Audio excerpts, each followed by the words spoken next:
Well, here we are once again, standing before the great doorway. The portal into the white nothingness. Waiting for the ancient symbols to fulfill themselves, to present themselves to us, to show us the way into a new land, a new adventure, a new reason to continue playing, a new impact.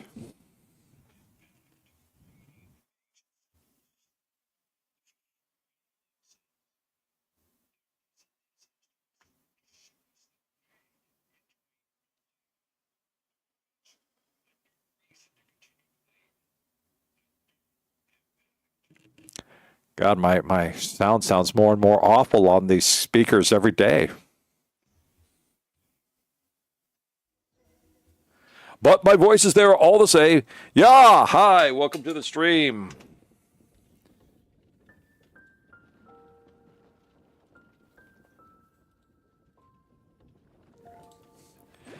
Everything is muted over there now. Our voice check is complete. Our mic is miking.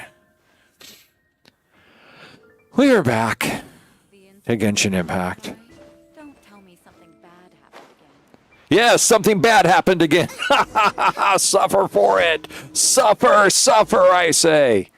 They're Fatui. They know what suffering's all about. You lost the damn labels again. Cool. Great.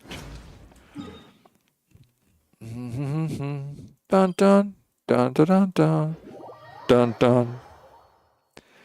Dun dun dun dun dun dun dun dun dun dun dun dun. Genshin Impact is the place to be. Slaughtering villagers is the life for me. Quests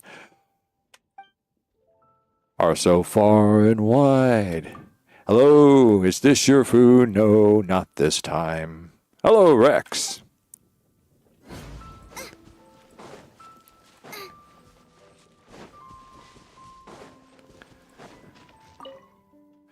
Where is the treasure hiding? I don't care. Is this the takeout? I do declare. What? You mean it took so long to arrive? Here, eat your food, give me the gold, and just say goodbye.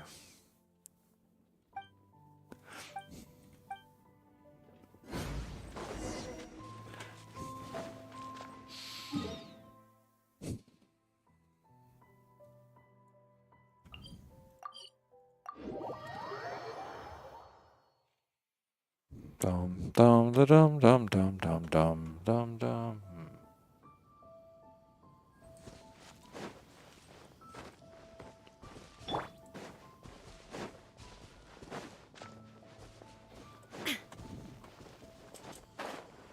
Oh, it's this one. Oh, it's this one. All right, well, who am I going to dive bomb? Who am I going to dive bomb? I have to be careful because there's exploding barrels around.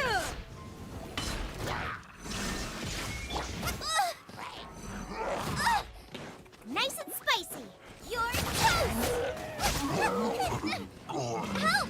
My dinner is attacking me.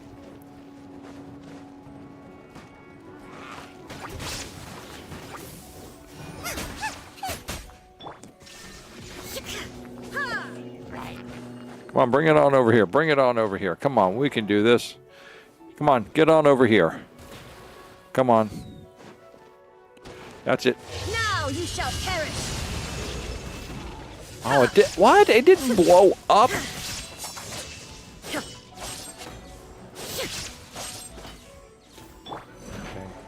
Here. Out of the frying pan, into the fire.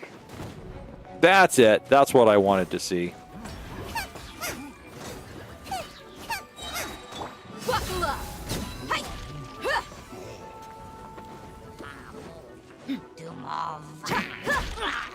Gloves off.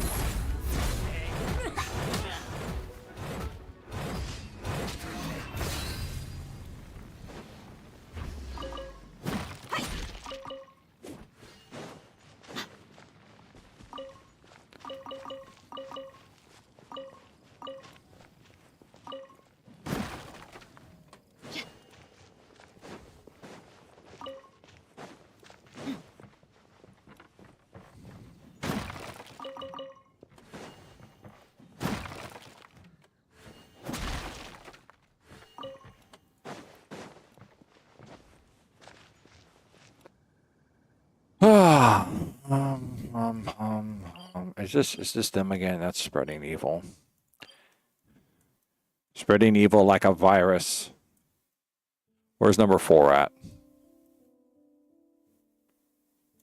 There it is. These guys.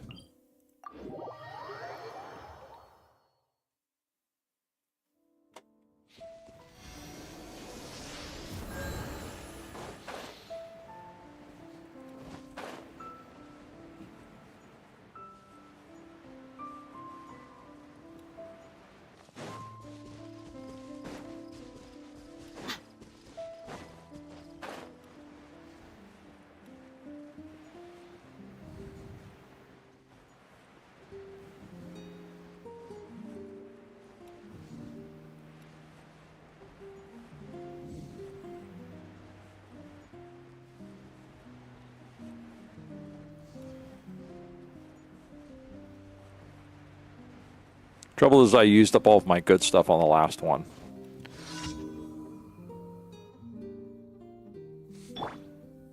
Oh no, hey, I got that one back. Good.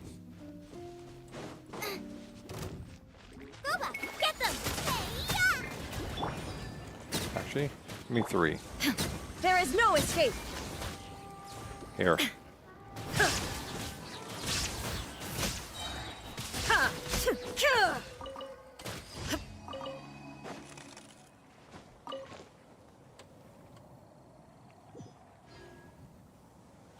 All right. Now we can go over here.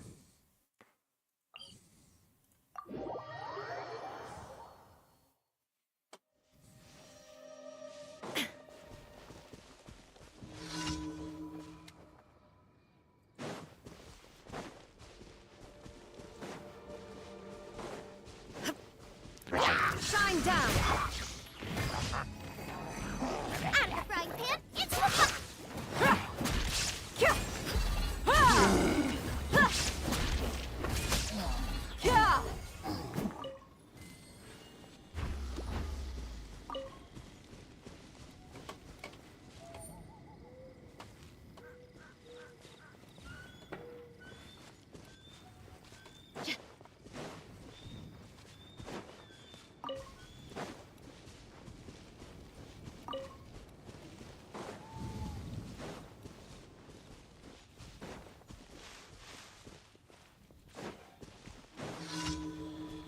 Yeah, I was going to say, what is that toxic looking?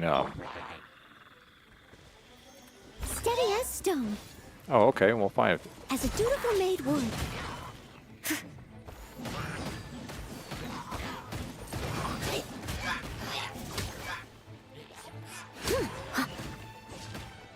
There is no escape. Torn to oblivion.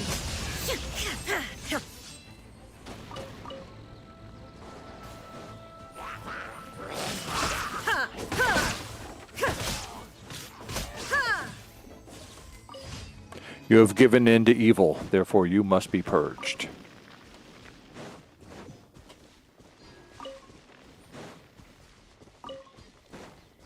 I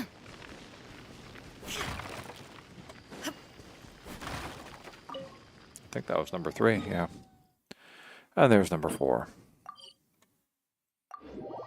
How is everyone tonight? How is everyone doing?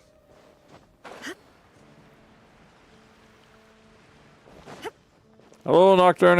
Hello. Welcome.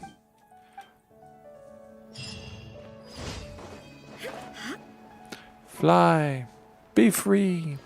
Ad Astra. Thank you for completing today's.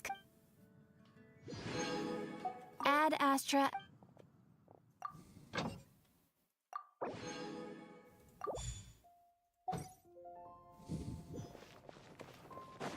Haven't you heard? There's a strange wanderer near Wolfendom. Yeah, I heard that. I don't like to believe rumors. I want milk. Give me all of your milk. Thank you. We're going to turn milk into cheese. So So I don't think I have a lot of cheese. Let's look at lasagna. Where's the... Oh, hey, can I make this? I don't have that much fish. I can only make 10 of those. I guess I could make a lot of that, so it would be good to get some more jam. I could make jam. I should make jam.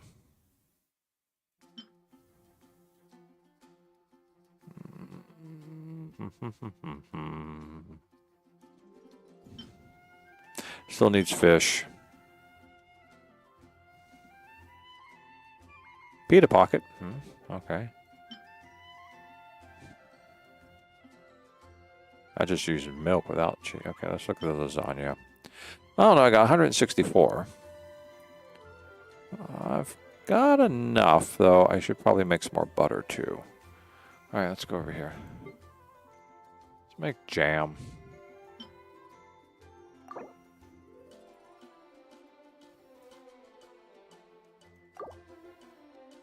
Should go buy some more sugar. I can make... Oh, I can just make. All right. How am I doing on spices? 149, okay. Flour, how am I doing on flour? 205. I should probably make some more flour.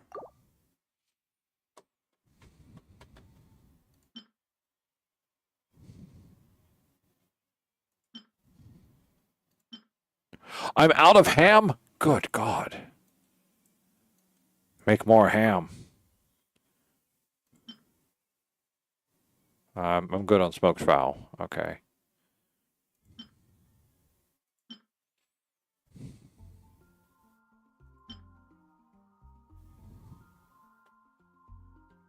I should probably make some more butter.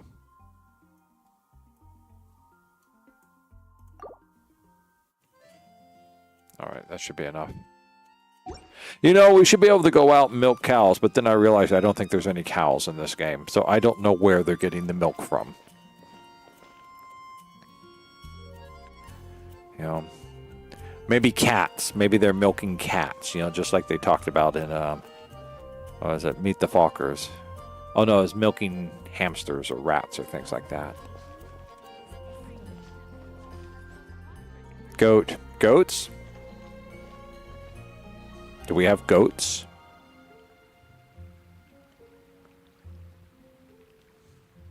Okay. Well, there's almonds. Maybe it's all almond milk.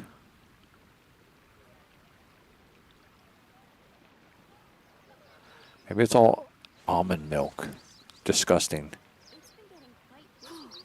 I guess I'll post the commission at The deers. The boars. It's boar milk. We're milking the boars.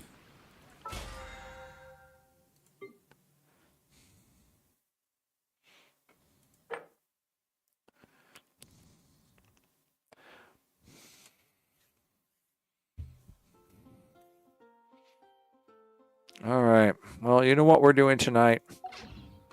You know what we're doing. Okay, we got 2 votes for the deers. I'm trying to remember where I saw deers at.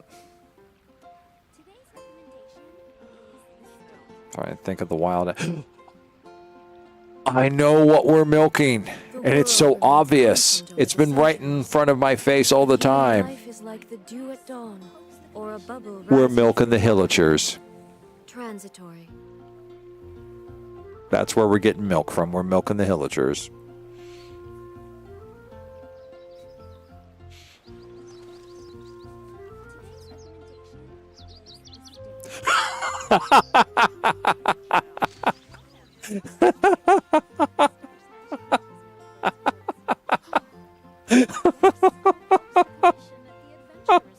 Well, there have to be more than just one bull person. So yeah, it's an import from Natland, which is why you can only get in small quantities.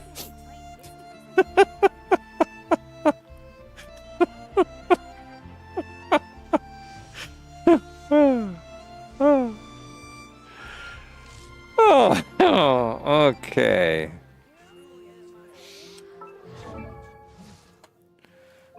All right. She used all of hers up. I'm probably going to need to go get some more. Let's see. Yeah, okay, we're fine. Oh, we gotta go fight him. Okay, let's go.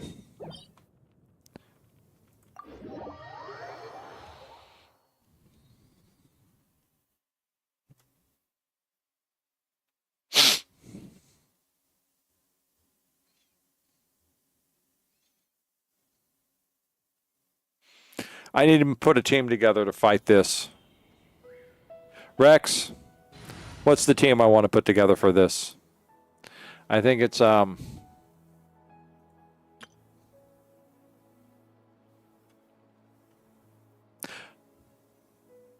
Flynn's Escoffier.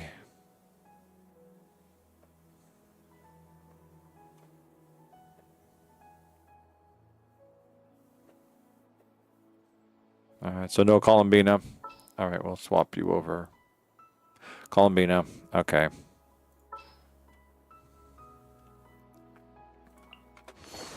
Utensils at the ready.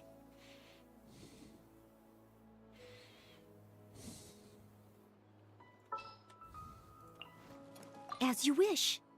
All right, there we go.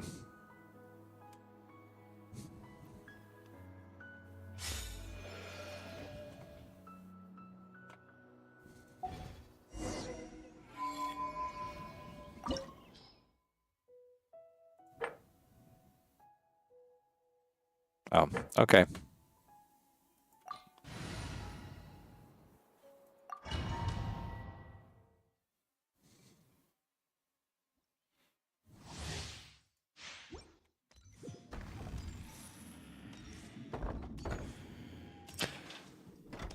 Mecha Shiva, Mecha Shiva. Let it be known that divinity is mine. Starting the next battle pass. Perish! A dash of frosting! I must leave no stone unturned. Someone needs assistance. Sure! Someone needs assistance.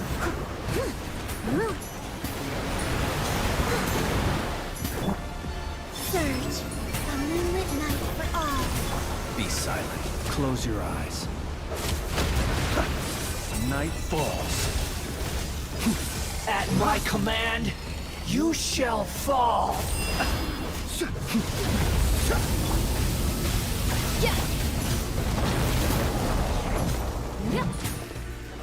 Am I supposed to be grabbing these things over here or something?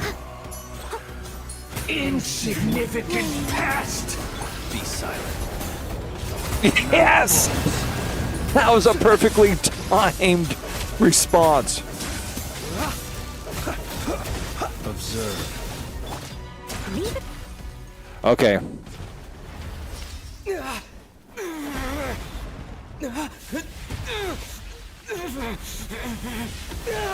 Okay.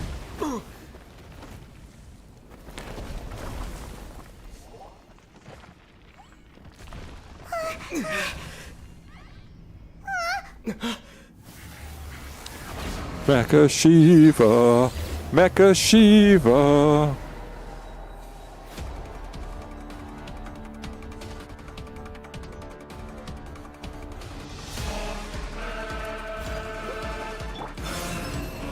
Damn it, that was the... Eons, mine to dominate. Be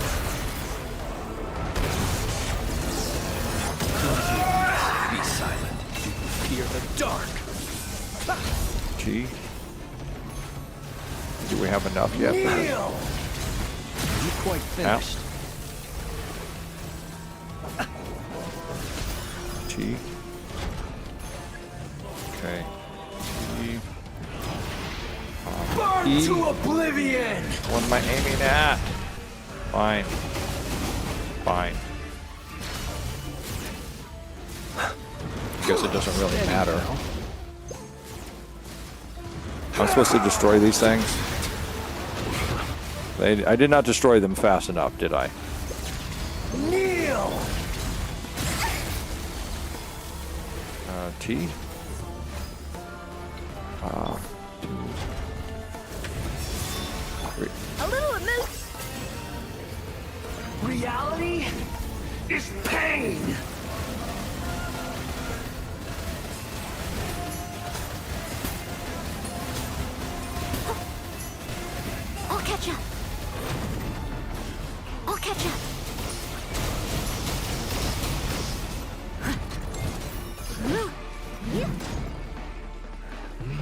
T.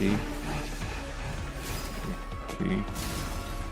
T. T. Burn to oblivion! E.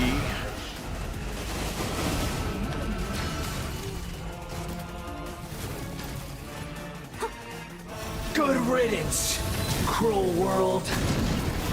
Oh, is this that? I must leave no stone unturned.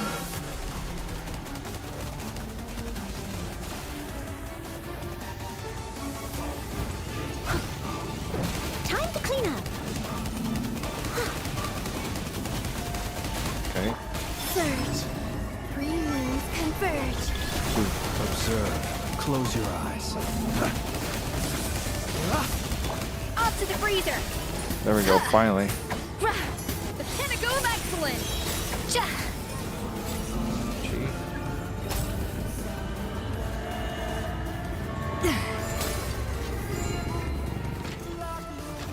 Your new god awaits! Bye, Escoffier. The taste isn't right. Now, your eyes have been opened.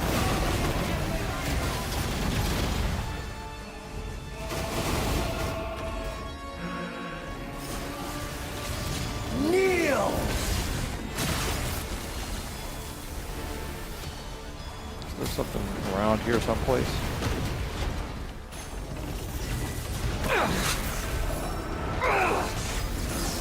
Enough of this now. E.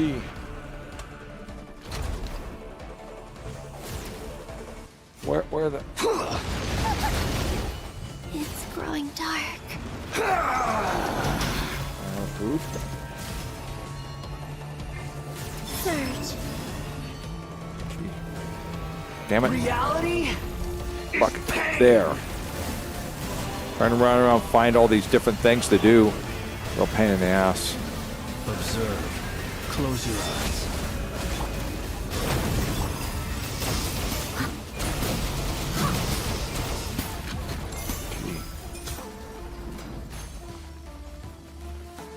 Think. Fire. Burn to oblivion!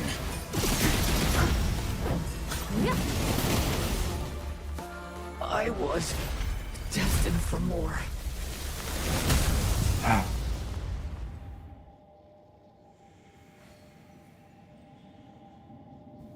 Yeah. Well, it's like she's running out of the way, and then suddenly she froze and she couldn't move, and it just dropped down the big death thing. So, did I get wiggly tentacles? I did not. I got a flying death spear of blades, bladed death spear.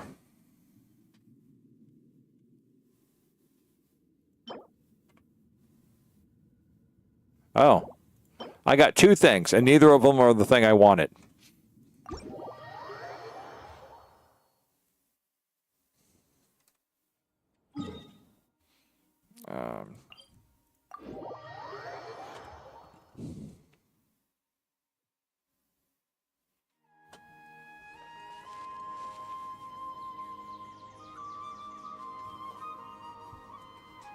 Is everyone healed? Everyone's healed. Okay. Actually, I need to figure out who I'm doing this. Let's see. Characters. Talents. Okay, she's good. Oh, she's not up there yet. I can even test. Oh, I have to go do them. I need more. I need more chess pieces. Let's go ahead and put a water team together. Team mining, Genshin, permafreeze. Okay. Team friendship. Okay, we're going to go Escoffier. Let's go stretch our legs while the flavors are mingling. Him. Let us pray. Her. Oh, she's already there someplace. Oh, there she is. And the fan favorite. Okay, let's take a walk.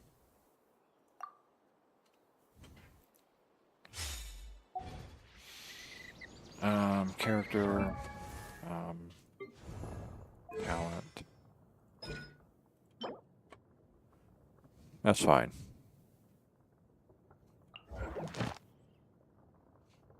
Let's go.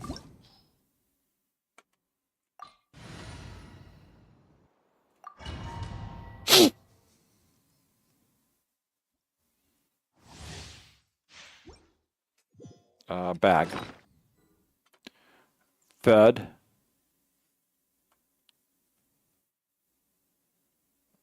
That's resurrection food. I don't need to worry about that at the moment. Oh, there we go. All right. You're gonna shoot things at me, aren't you? A little amuse-bouche. Let's stir things up. Let's dance.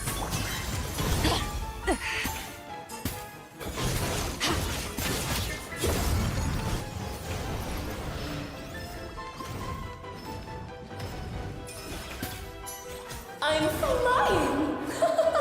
You can't get me up here. Oh, really? Off to the freezer. This should be fun.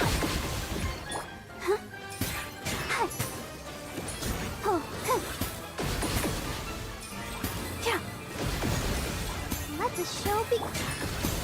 Surge.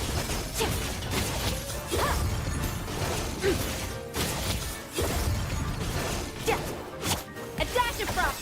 Let's stir things.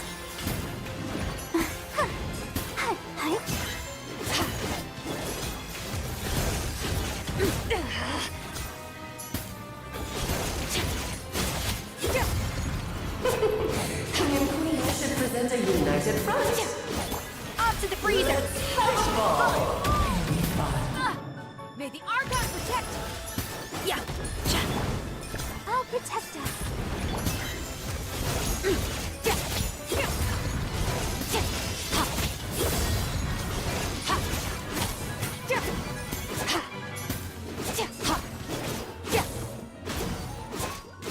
A little amuse-bouche. Yay!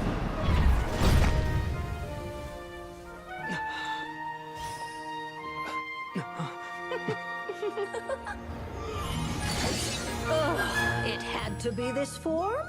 A toy really doesn't suit me. This one doesn't seem like Alice.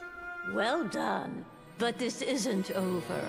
I will now preside over the second trial. Stare straight ahead, and you will see things as they appear. But change your perspective, and you will see them as they are.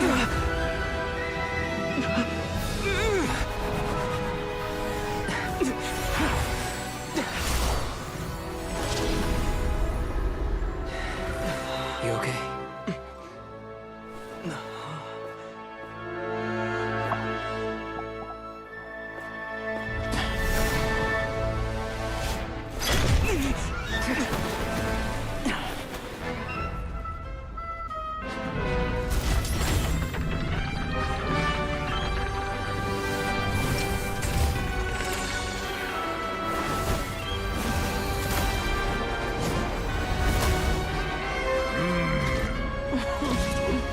The trial awaits. How badly injured is everybody? Okay. Boost on the loose.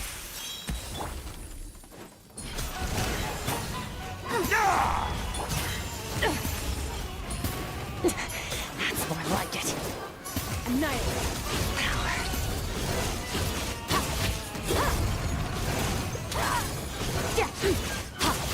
A dash of frost. Let's stir things. Dance, my dearest! Try to remember the steps this time. Oops! I thought I had it memorized.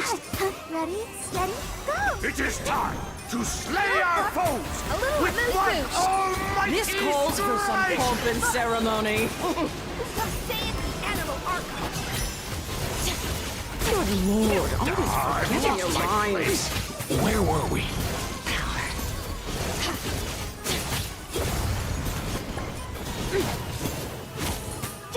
Off to the freezer. Let's stir things.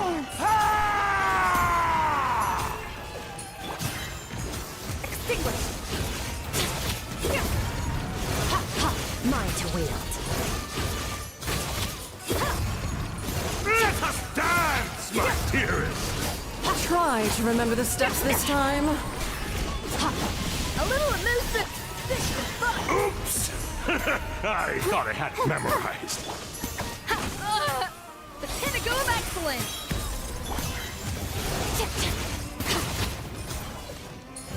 The curtain call!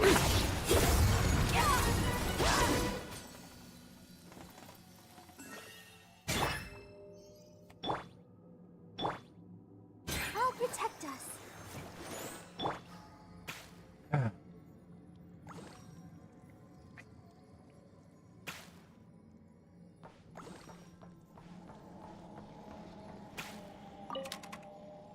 Oh, no, we're not at that point again. We're at that point. I'm full. I have consumed too much. All right, let's see what we can do here. All right, okay, actually, let's go. Character. Malwika. Artifacts. We're just going to upgrade one of. Okay, let's take a look. So, let's see. These are the new helmets. Let's see. Point, defense, attack, healing bonus, attack, elemental. There's an elemental mastery.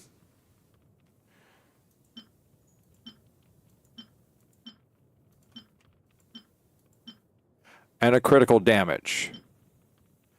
And a critical damage.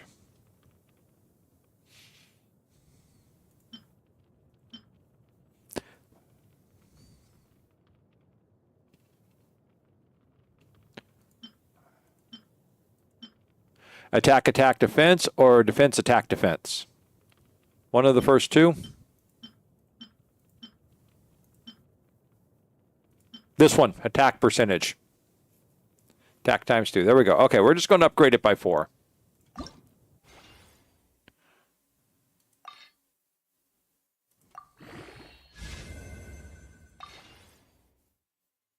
And we're going to get our hit points activated. Okay. There we go. All done. That should be enough.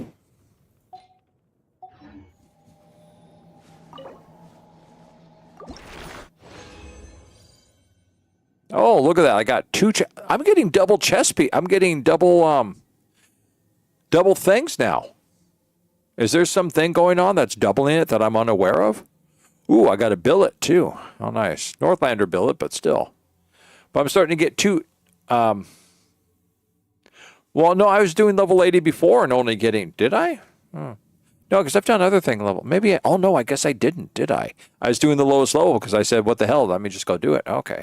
So there is actually an advantage to doing level 80. I am so shocked. Why didn't you ever tell me, Rex? You're keeping that secret to yourself. All right.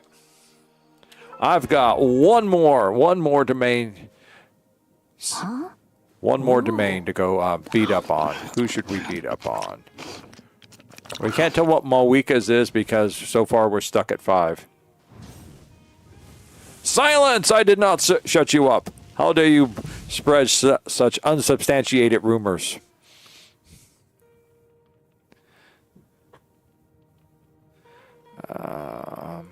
What was his talents based on? Oh yeah, that thing I can't get to because it's all the way... Where's it at?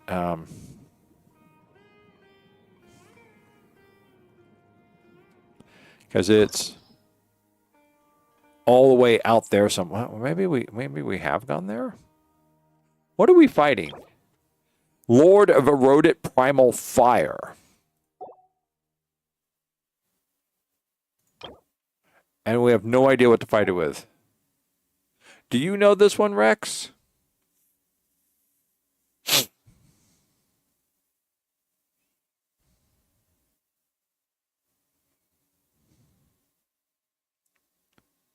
It's that dragon. It's the dragon that killed you. You tried that before and I died miserably. Okay. We shall not do this one then. Come on, let's go find some drama. No, that's not true. I have 2 Natlan characters. I have 3 Natlan characters.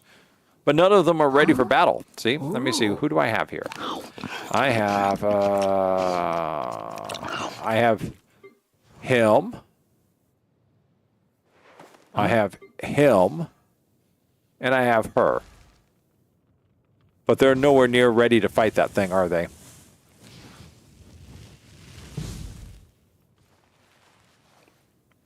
Oh, that's true. But none of them are. I haven't raised any of them up. Do you have Natlan characters, y'all?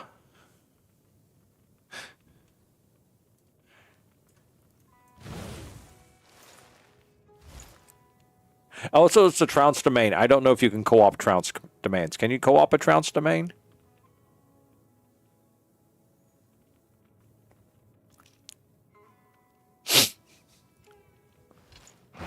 All right. Okay. In that case, sure. We have. I have no idea what to put together for this team. So. Huh? Ooh.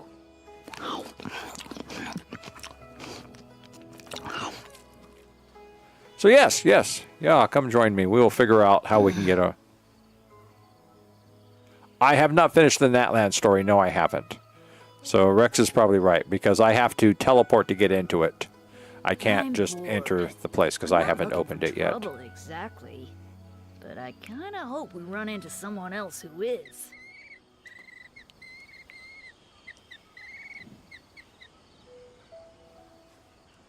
Huh? Ooh.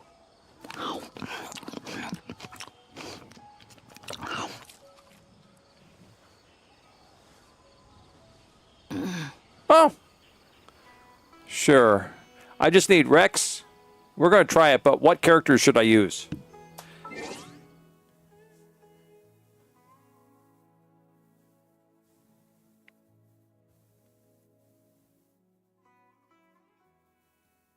I'll try. I mean, at the worst fails, we don't do this. Okay, well, my Natlan characters are like level 20 and level 50. Skirk and Escoffier. Okay, I can fix that up. Give me a second here. Ooh. Oh, there's Escoffier. There's Skirk. Okay.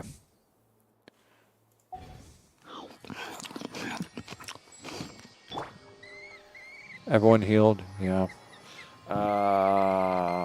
Bag. Hold on, let me do something here really quick. I need better food. I need to learn how to make this stuff that restores 40% of my health.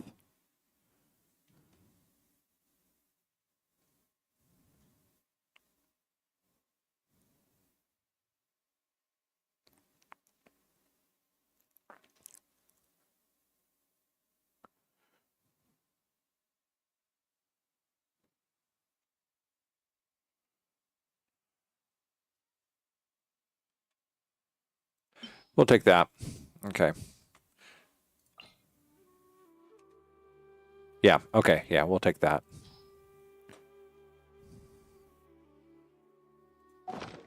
All right. Yeah, if you're ready, I'm ready. We'll try this.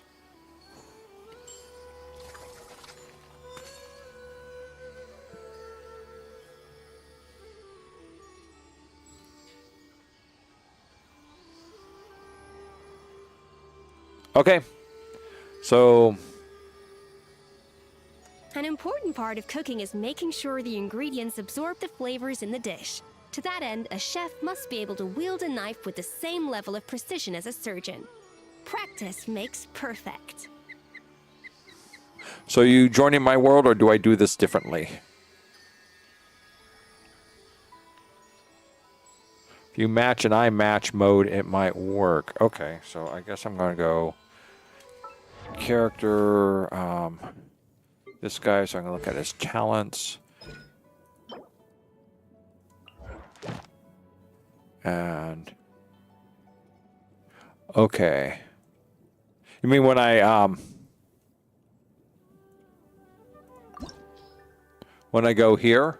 Oh, and then I click match.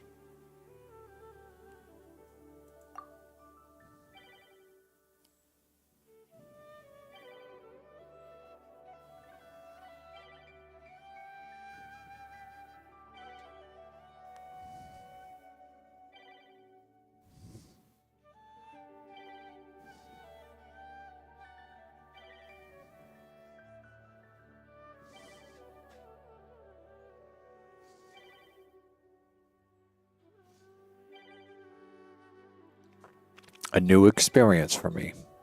I should get an achievement for this. A match made in Genshin.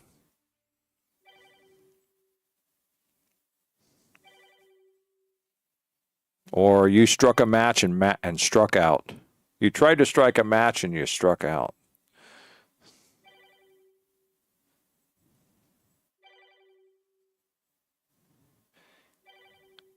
Okay. Council matching. Okay, then we won't go do this one. We'll work on somebody else. Okay. Well, we'll try. I'll try. I've got. Who else? Okay, we've done her. He doesn't need anything. He needs the same stuff. What does she need? She need. Well, she's at level 8, but I should probably get her prepped up for level 9. I guess let's go beat up the Senora.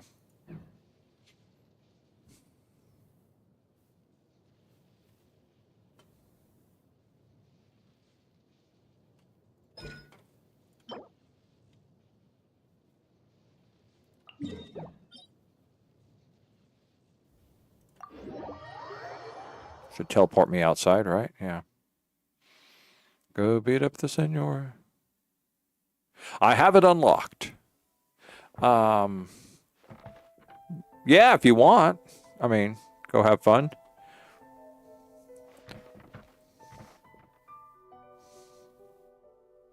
So, grab. So it's grab the butterflies, don't break the things. Know of any new orchestral pieces? I like to swap out the background music in the kitchen once in a while. It's a great way to find new inspiration. Okay, we'll do level 80. We'll co-op.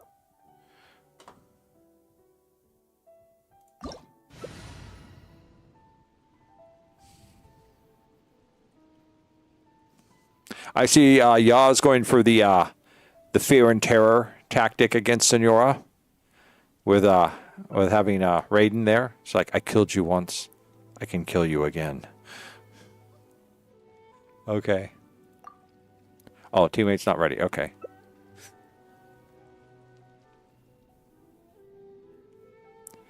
All right. Do we need actually have a fire character for this, or are we good?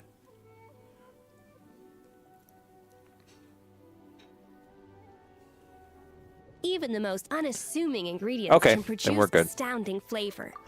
But Sorry, we just have to quiet up Escoffier there.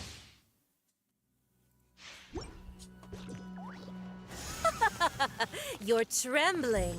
Is it the cold or just cowardice?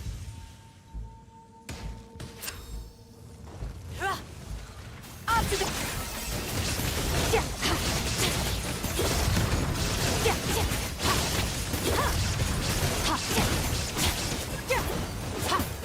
Okay, so we gotta grab the butterflies. Where are the butterflies?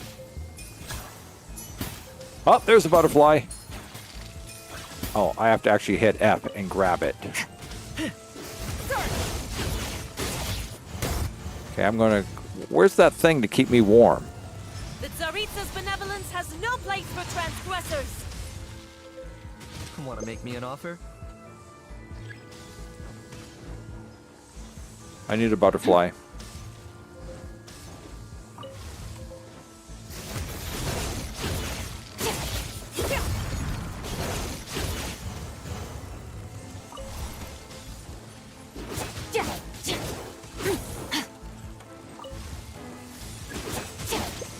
We're not going to lose Skirk to this. Not yet. Stop shooting at... Shoot at him!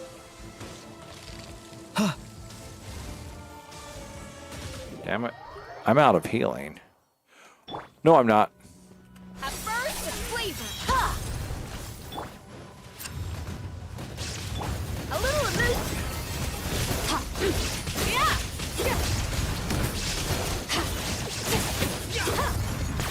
Where'd you go?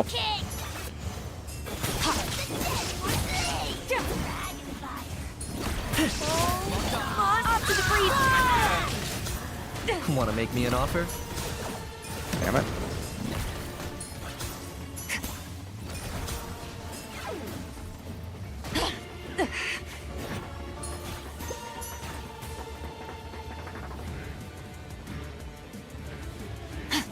How are we supposed to fight this thing?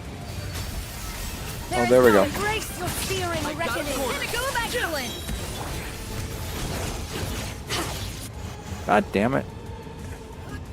Who dares?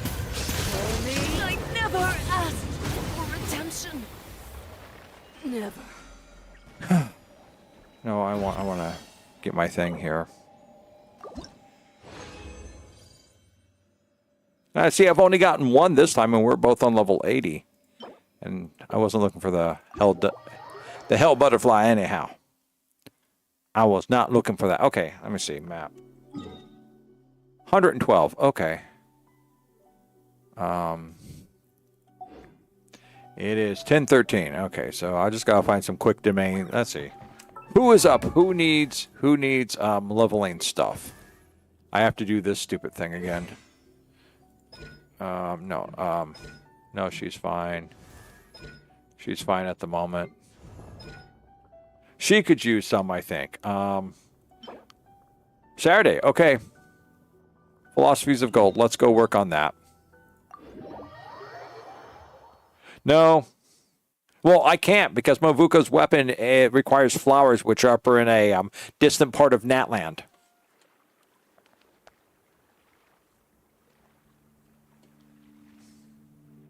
Yeah, so that's the kind of reason I'm stuck on Mavuka. Just kind of like I'm kind of stuck on Delilah or whatever his name is. Let me see what is needed in here to ice, water, and electrical. Okay. We'll see what we do here.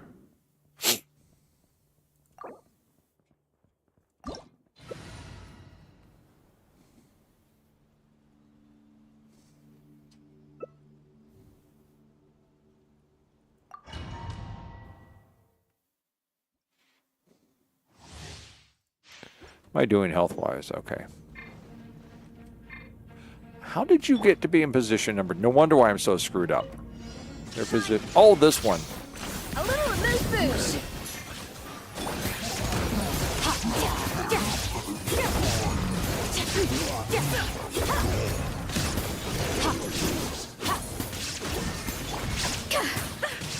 Gas the juice on the loose. Locked on.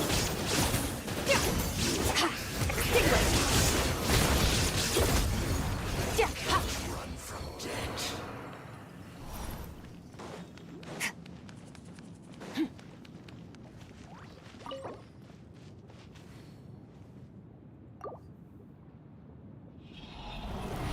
Or else I would. I'd be boosting Mawika up. All right. We'll continue. I've got enough to do one more. So you good for one more, y'all?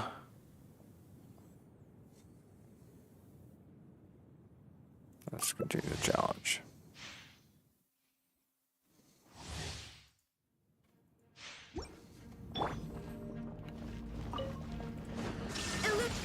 Off to the freezer. Nice.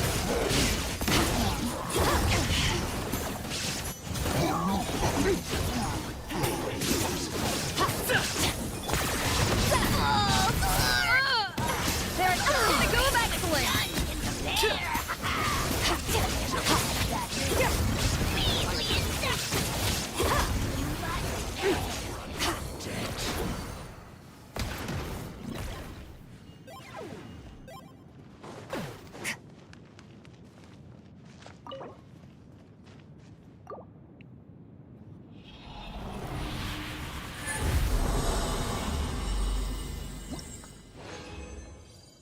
Yeah, okay. Leave domain.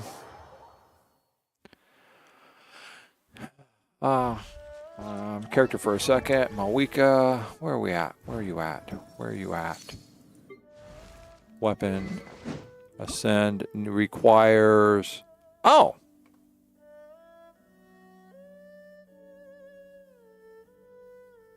Oh, I was going to do this when I have money again. That's why. Okay, so that's it. Other than that, we're going back to Fontaine to continue Fontainian adventures. To push ourselves through all the horrors. The horrors. The abyss is like the world's shadow. Thank you, Ya. It's always there. Thank you for the co-op. Never perish.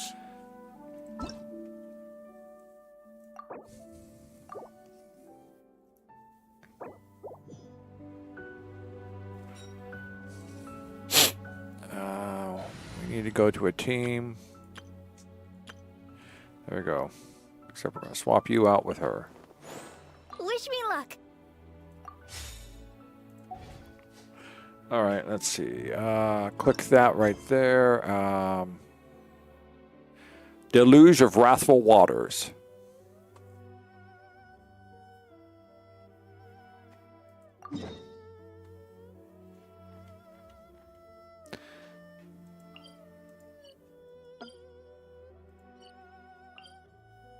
No. Maybe, I guess.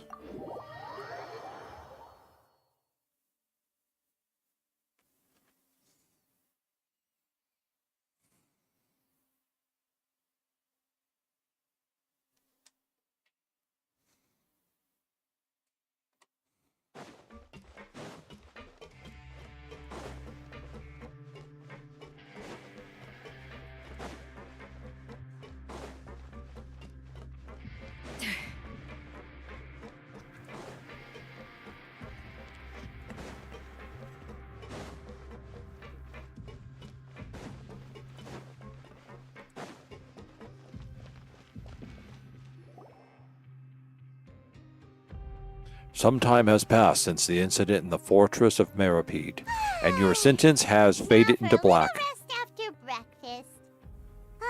This is the life. Wait a sec. Isn't something important supposed to happen today? Oh, today's our big day! We're supposed to leave the fortress of Meripede! Come on, we've got to go complete the release procedures now! Well, as this is France, and we have all seen History of the World Part 1, we all know that the way that they release you is they put you out on a platform and then launch you into the air with a catapult. At which time the leader of Fontaine sits there with a crossbow and shouts, "Pull!" and then tries to shoot you. Know of any new orchestral pieces? I like to swap out the background music in the kitchen once Is there actually in a way while. out of this room? It's Oh, a there great it way is. to find new inspiration.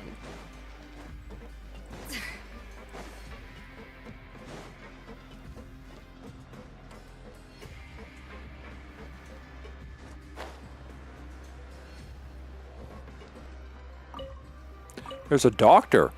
Why is there a doctor here? I didn't think there were any doctors.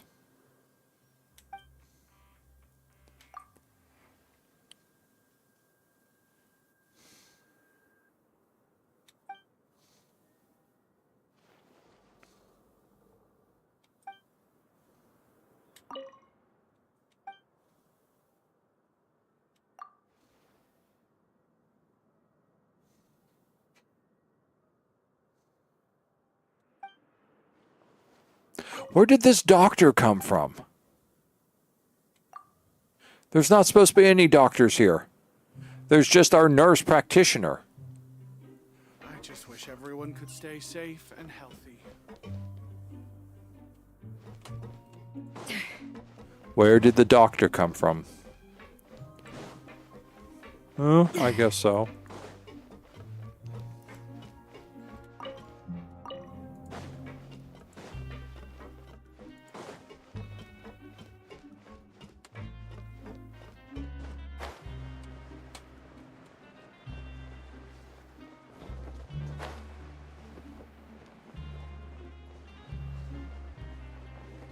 Oh, he's that type of doctor.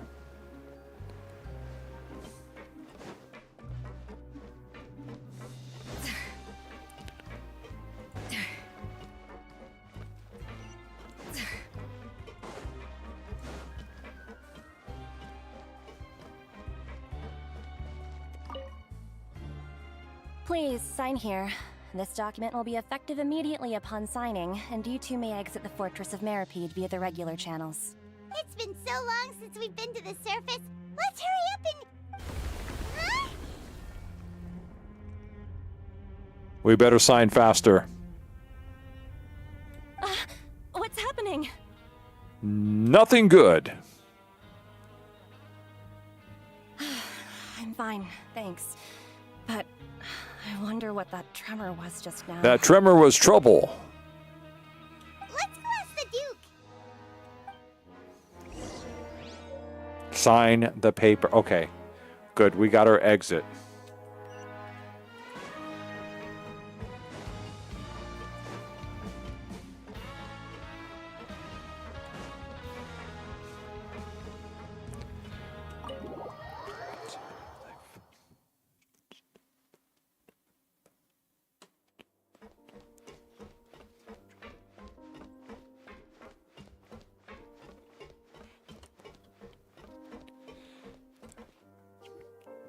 Your Grace?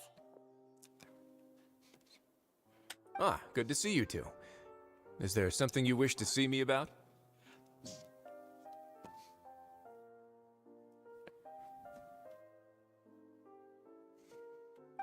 what was with that earthquake just now? Ah, that. The tremor didn't originate from the seafloor. In fact, it seems it came from the surface. Over the years of serving as the warden here, I have developed a sense for distinguishing between what occurs on the surface and what occurs underwater. Besides, the seal that Monsieur Neuvillette set in place won't fail so easily. So the fortress is okay? If you recall our last incident, if there really were a problem, there would be crowds of inmates in a panic right now.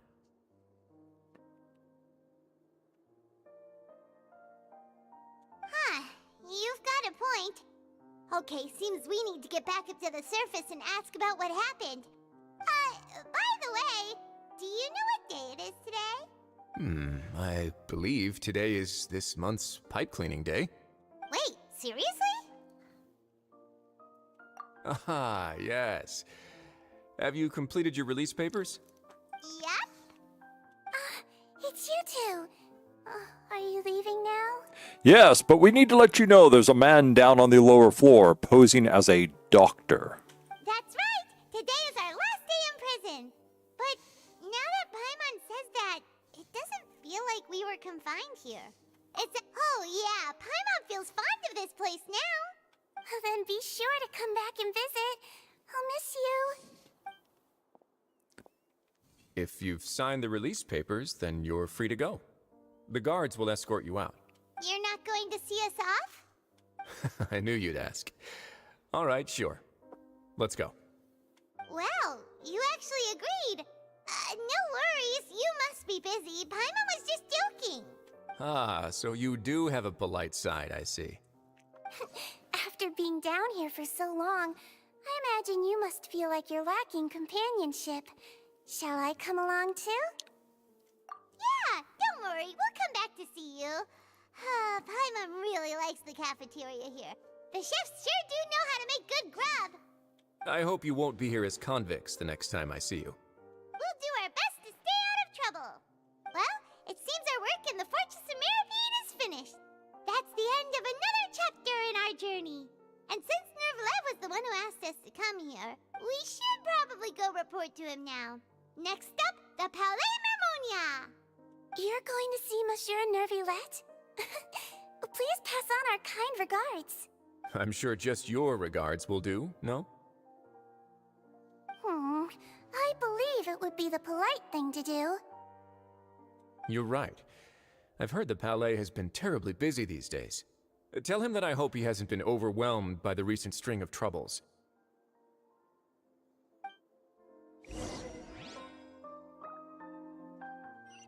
Troubles.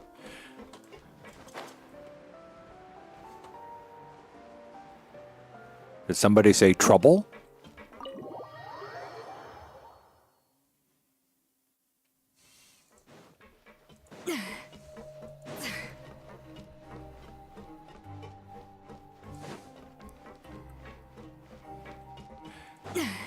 And double rhymes almost with rubble, which is what this place would be if it weren't for the fine heroes like Worsley and Monsieur Nouvalet.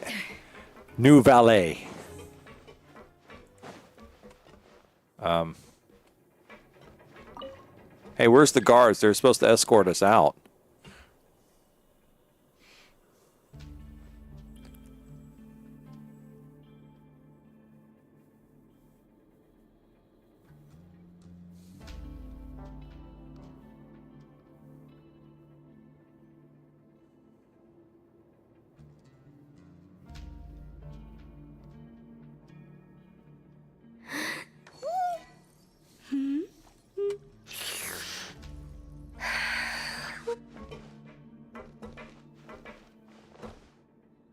Oh, there it is. It is actually descending.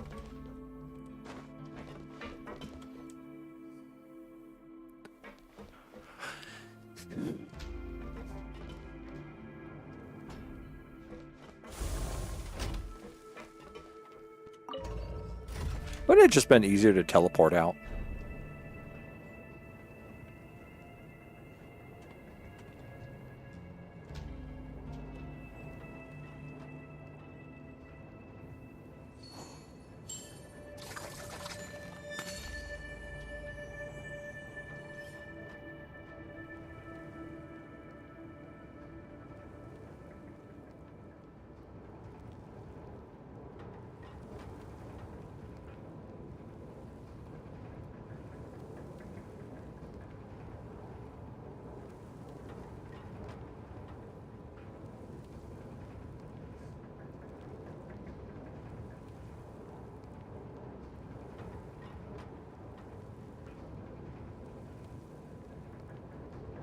An important part of cooking is making sure the ingredients absorb the flavors in the dish. To that end, a chef must be able to wield a knife with the same level of precision as a surgeon. Practice makes perfect.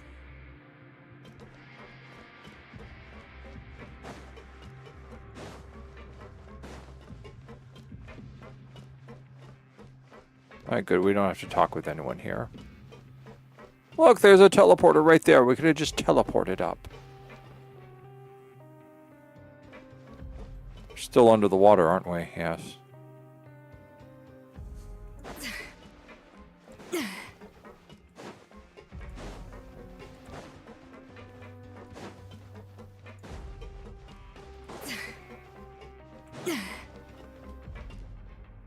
Oh. Is that the boat that's supposed to take us out of here?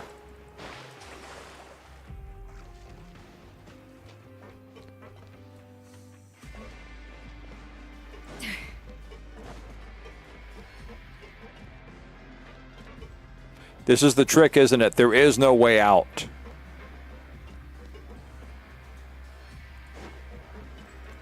I know, but I want to walk out a free person with my head held high and everyone seeing that, yes, you can survive in the fortress and still get out alive. But there doesn't seem to be a boat here to take me.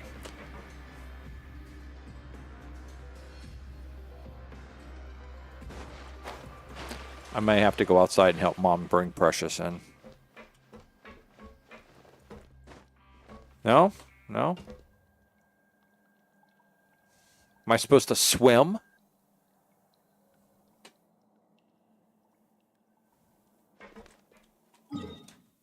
This is absolutely silly.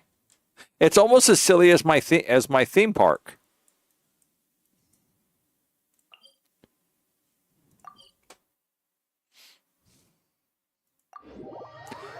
I mean, there's actually no way out.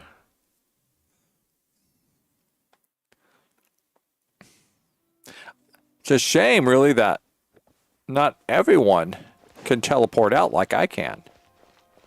I think I'm only one of the few people that can use those teleporters.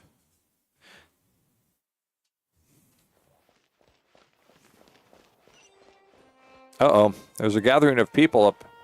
Someday we have to see what his problem is. The Palais Mermonia sure is buzzing with activity today. Halt! Huh? Oh, it's you two. Apologies. Monsieur Neuvillette did say you'd be welcome at any time. Excuse me. Would you mind helping me take a look at this report? I'll be right there. Sorry, I've got my hands full here. You can see yourselves in. Everyone's so busy. Seems a lot has been happening.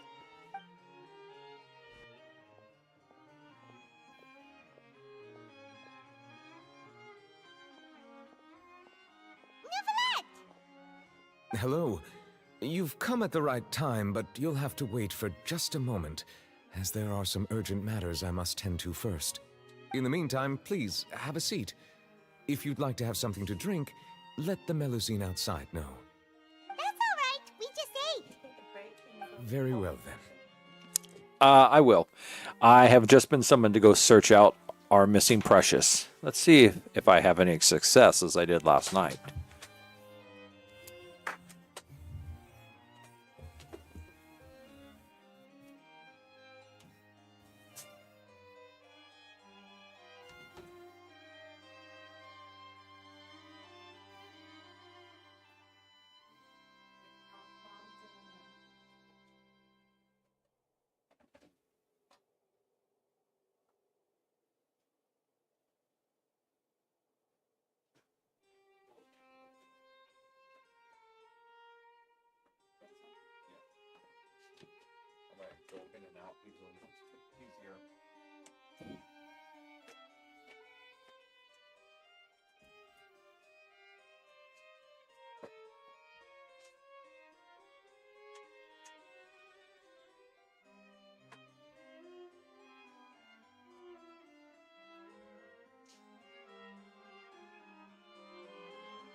No success.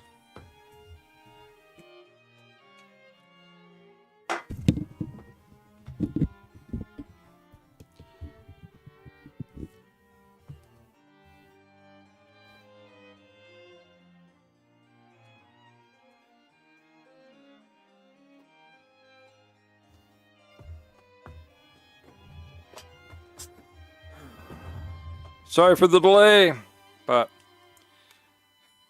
I had to try. She's roaming further and further every day. While we wait for him to finish his work.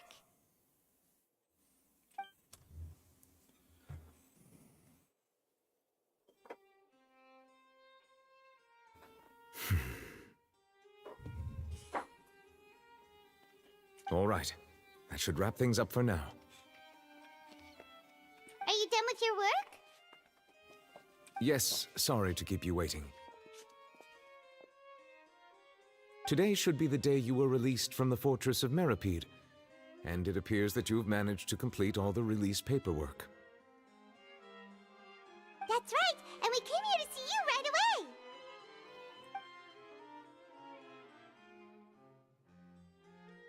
away. A massive whale. Do you have any idea what that might be? Judging from your description, that cannot have occurred in any ordinary waters, but rather something like the primordial sea. A whale of that size and shape cannot usually be found in the waters of Tevat. Therefore, we can only assume that Child is presently immersed in primordial seawater. Immersed in primordial seawater? But how? And is he okay? Most people wouldn't be capable of entering in the first place. I'm not completely sure how he could have gotten there myself. Yes? What is it? Ah, right! Paimon felt it too! We asked the Duke and he said it wasn't from underwater, so we figured you might know something about it.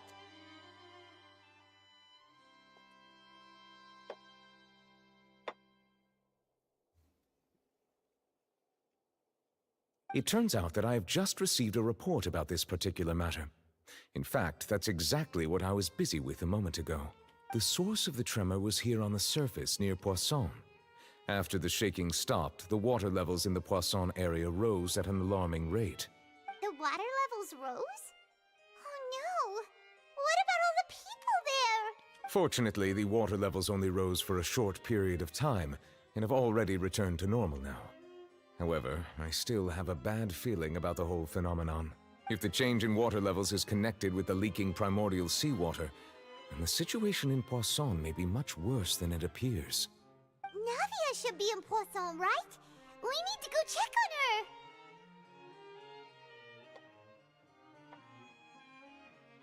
her! I would also like to go there as soon as possible, but I'm afraid I can't leave just yet.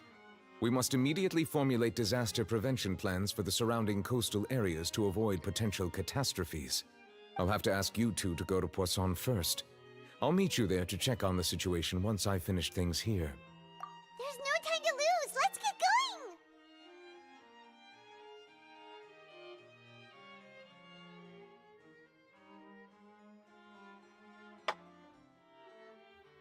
Please be careful.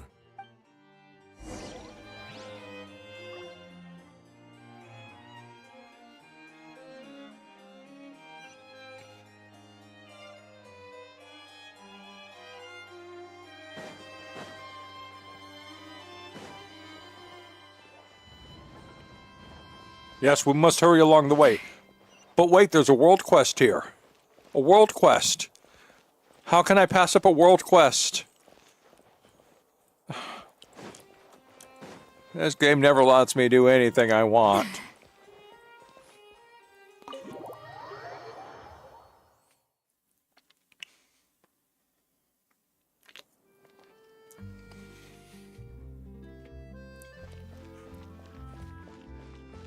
And look, there's another world quest right over there.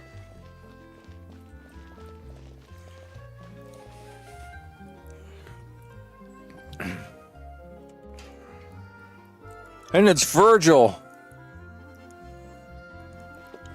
Maybe he'll tell the tale about how Rome actually Here's the inheritors of Troy.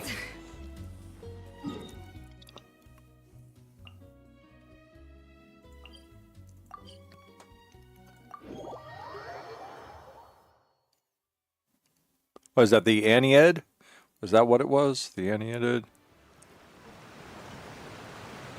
Oh no. What happened here? Massive destruction.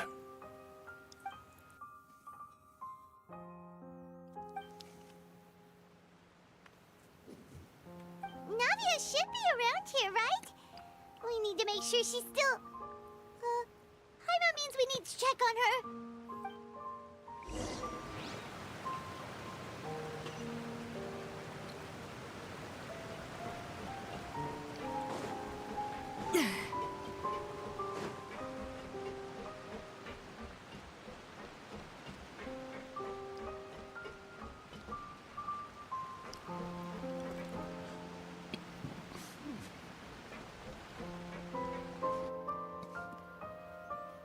We haven't seen a single soul all the way here. Oh, this is getting scary. What will I ever do now? Look, there's someone on the roof over there. Just stay put. We're coming up. Watch your balance. All right, just hurry. Disaster victim M.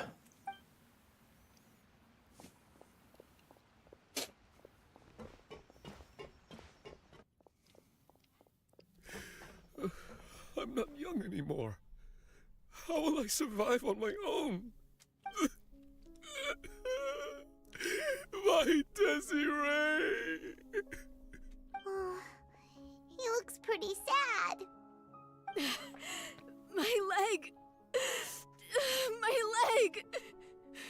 How could this have happened? It hurts! Just hang in there. Help is on the way. You can hold my hand if it makes you feel better.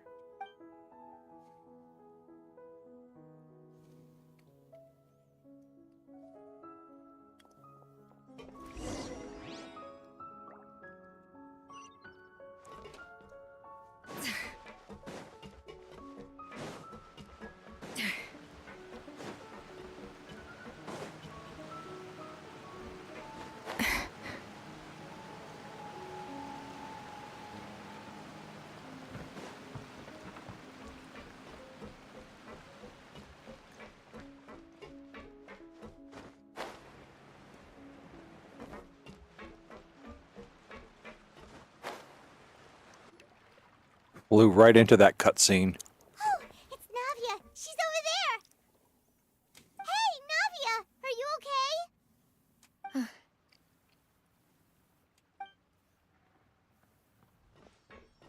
You're here. We heard there was a situation in Poisson, so we came as quickly as we could. Yes. As you can see, the water level suddenly rose. It caused quite the disturbance, in fact.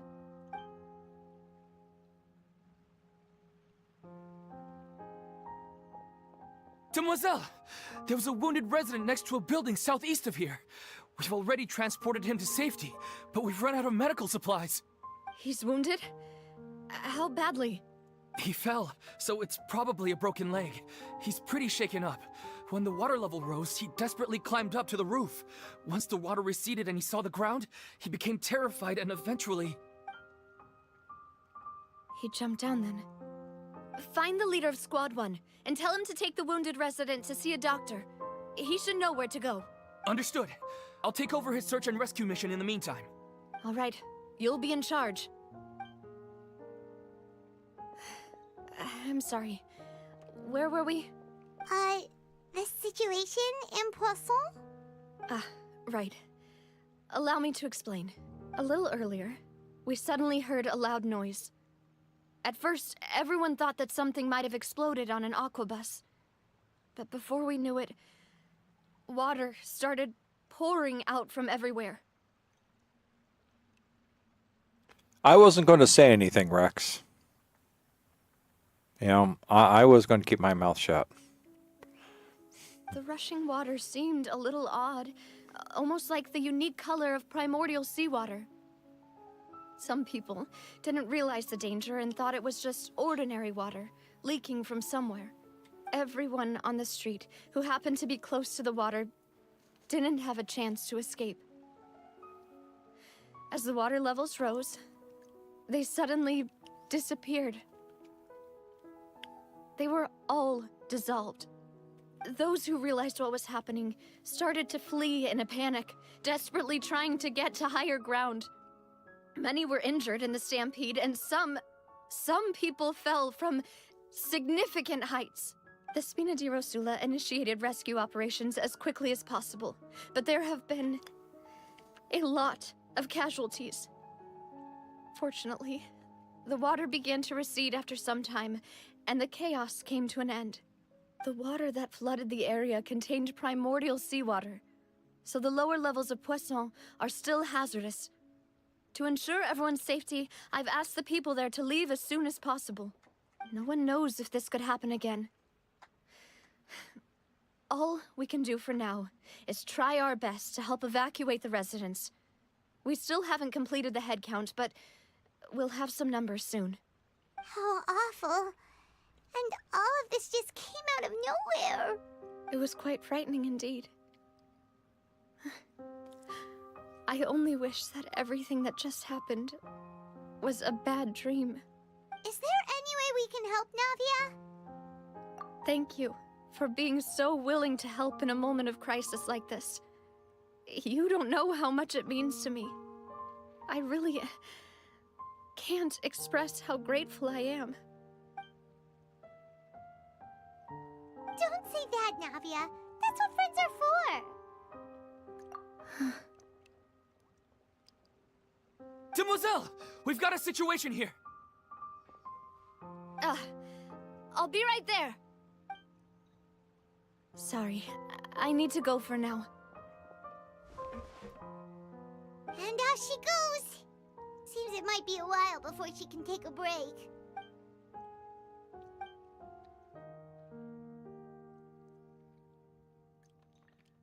Okay, the wounded are being tended to, and we finished a preliminary head count. More support has just arrived, so I suppose I finally have a moment to focus on my own matters. Of course, we should remain ready for anything, and continue doing our best to rescue others. I'll be sure to have everyone at the Spina di Rosula ready to render assistance. Traveler, Paimon, would you two accompany me to my father's grave for a moment? Huh? Right now? Thank you.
Not a lot of people here, huh? Well, given the time of day and the whole situation in Poisson, Paimon doesn't think there'd be a ton of people here visiting graves. Right. That's how things are now.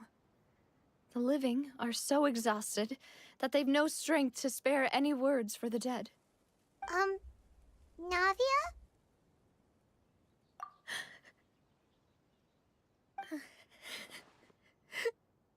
Navia, what's wrong?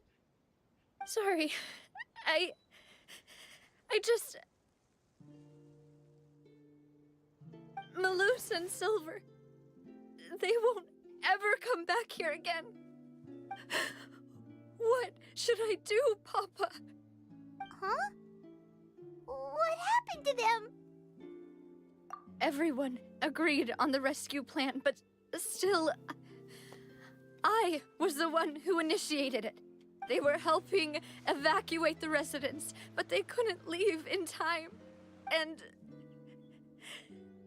they were caught in the seawater. What should we do? I've known them for so long.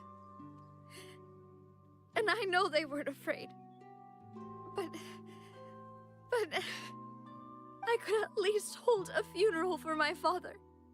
And I know where he rests. As for Luz and Silver, they're just gone. I'm not a big fan of Lowen, so I'd say don't. Rex already knows my opinion of Lowen, so I'm not a big Lowen fan. You know, character design or, you know, otherwise. I'd say save your primogens and grind more. You know. Yeah, that's my opinion.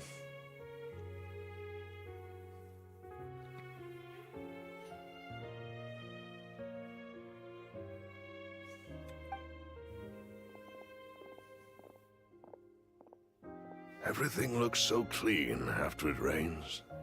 Even the gravestones.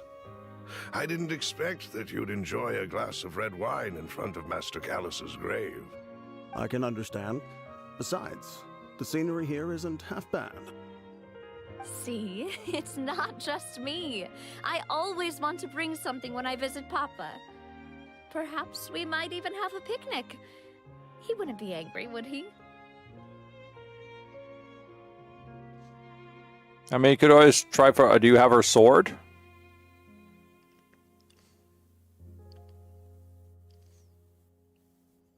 How could Master ever be upset with you, demoiselle? Yet the cemetery is the home of those who have passed, is it not? Everyone ends up here sooner or later, no matter who you are. I mean, I managed to grab her in 50 pools, and I managed to grab her sword in 50 pools, so... Buying yourself a plot in advance, are you? No need yet. But when I do, I hope you'll let me be buried beside Master Callus, demoiselle. Hey, stop joking around.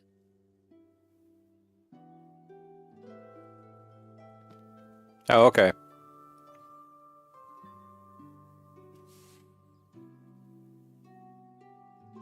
Yeah. No, I'd save it then. I don't think Lowen's worth it. I'm quite serious. That way, it will save us both the trip to see each other whenever you visit your father's grave. I think Lowen's kind of like a parasitic character. So, I mean, his design, he like draws off everyone else's power. Kind of the opposite of Nicole, who boosts everyone else's power, you know, something like that. But either way, I also don't like the character himself, so... That makes sense. In that case, could I be buried on his other side?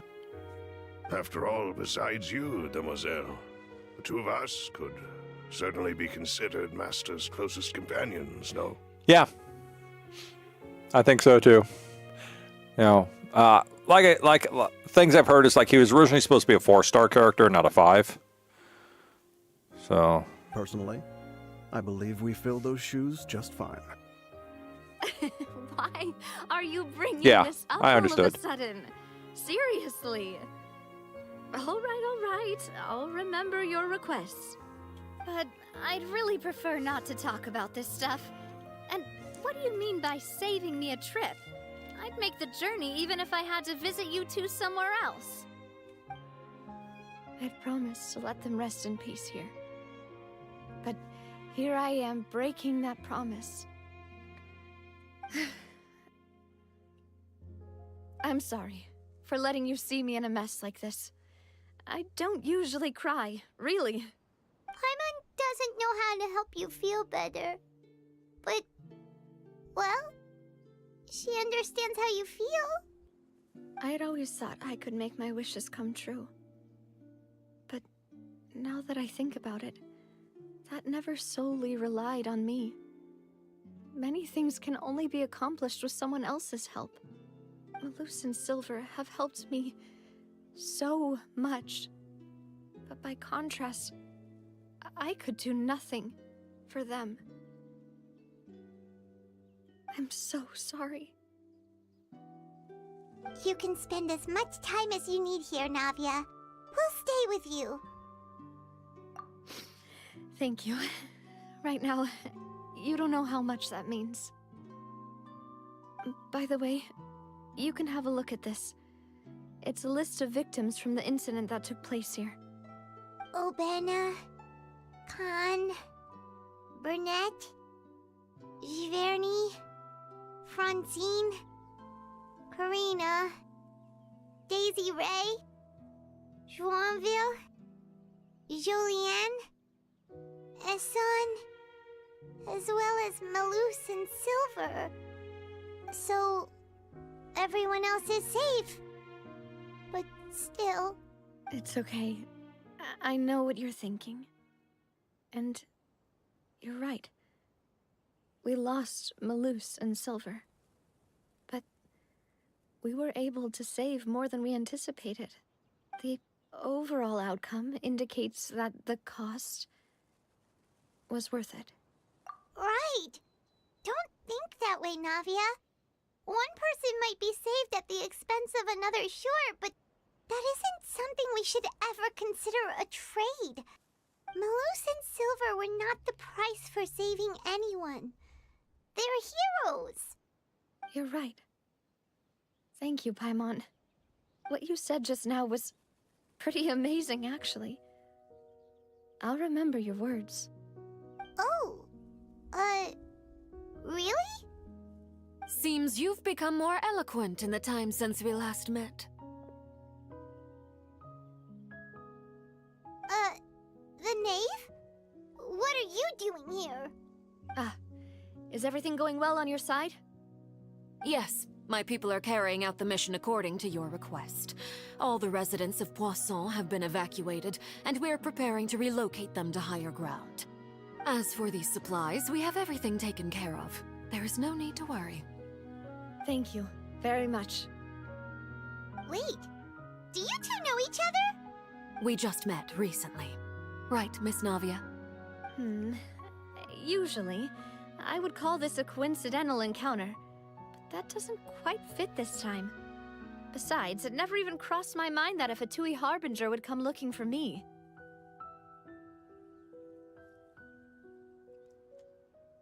Thanks to the Knave, Spina di Rosula received generous support from the Fatui, which allowed us to complete the rescue and evacuation work so quickly. Mutual aid is essential to fostering positive developments. We were already in the area, in any case, so it was nothing. That said, I must say that you're a lot sharper than you let on. I'm sure you understand what I mean. I apologize for all the ways in which I tested you previously. We've never worked with a Fatui before, and it's extremely important for us to know who we're working with.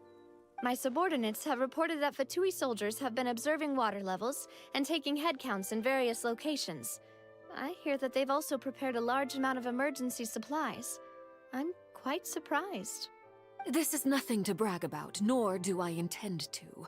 It is simply the way of powerful organizations to act forcefully, whether they are doing good or ill. You've witnessed that firsthand, in any case. As I've told this traveler before, I know of the prophecy, and I intend to prevent the impending disaster. Lending your organization a hand was a natural first step in accomplishing that. As such, do not be troubled by this token of our sincerity. Perhaps one day, you'll also be able to help me in the same way. Without your help, there would have been many more casualties. I won't forget your kindness. Furthermore, I sincerely regret what happened to Malus and Silver. I only wish that my people could have arrived a little earlier to prevent this from happening. Don't say that. You and your subordinates did everything you could. As Paimon said, Malus and Silver didn't choose to sacrifice themselves for any specific person. And they weren't the price paid for others' salvation. They chose to become heroes themselves. I've never liked hearing people put it that way. It's like trying to relieve pain by saying some noble-sounding words. But right now, there's nothing more suitable. They really— You're right. I'm sorry for your loss, Miss Navia. Water is life to Fontaine's people, and it also spells disaster. It's no wonder that people always say that prophecies represent fate. Fortunately, I've never been one for such opinions. So, you're one who will try to change fate, then? Of course. That is why I'm going to Hotel Bouffe de Thé. I still have some things to take care of, and the children need my attention. By the way, Traveler, Paimon, one more thing. Alright, then we'll just... Huh? This isn't right. Paimon thought you would ask us to walk with you for a moment so you could tell us something in private. That is a clever and useful conversation technique, which I do like to use when necessary. But there's no need today. It would not hurt to have Miss Navia listening in. Traveler, I'm sure you remember that I said we could work together when we had the chance. You and I both know that there may be issues with the Primordial Sea. Previously, it was the Fortress of Meripede's sluice gate, and this time it was the water levels in Poisson. These are both signals. Indeed. Allow me to share the latest intel I've received from the House of the Hearth's intelligence network with you. During some recent investigations, a child claimed to have discovered some ruins near Poisson. The ruins date back to ancient times, and seem to be worth investigating in many ways. Judging by the dating of the ruins, they may be related to the prophecy and the coming crisis. The situation is becoming more urgent, so any pertinent information will prove extremely precious. My people initially came to prepare for ruin exploration. Unexpectedly, this disaster struck, and at present, we're all busy prioritizing the rescue effort. So that's why the Fatui were already in Poisson. I wanted to take the children along, but unfortunately, Linny, Lynette, and Fremine have all been dispatched to higher ground to assist affected residents. Linny told me that outside of the house, the person they trust most is you, which is why I want to give you this task. The House of the Hearth's members see each other as family, but Linny, Lynette, and Fremine said that they also see you as such, even though you are not from the house. I'm sure you already understand how earnest they consider their friendship with you to be. Oh, that somehow makes Paimon feel kinda happy. The intel I just shared about the ruins could fetch a high price. But since the children consider you family, it's only natural that I freely share it with you. Got it! So all we gotta do is go to some ruins, right? We can handle that. Excuse me, but may I tag along? You wish to join, Miss Navia? But are you sure you're up to exploring some ruins? You need to rest. Well, I'm sad, yes. But I can't just go back and plop myself into a chair by the roadside and do nothing. There's no point in being depressed while we still have a disaster on our hands. As my father's successor, I must live up to the hopes he had in me. Besides, I'm also doing this for myself. I need something, a distraction, to keep my mind off Malus and Silver.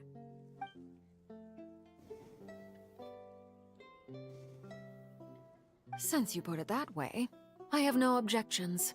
What do you say, Traveler? All right. The ruins are to the south of Poisson. Here's the map. Okay, the three of us will handle it. Come on, let's pack up and get going.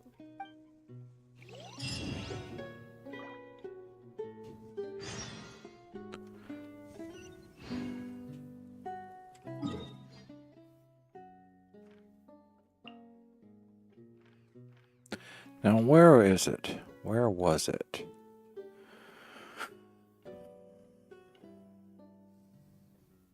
Yes, indeed.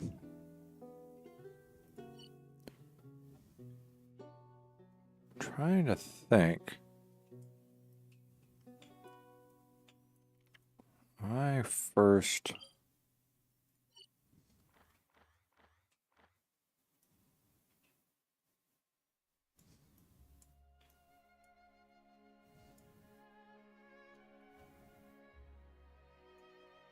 It's a little island.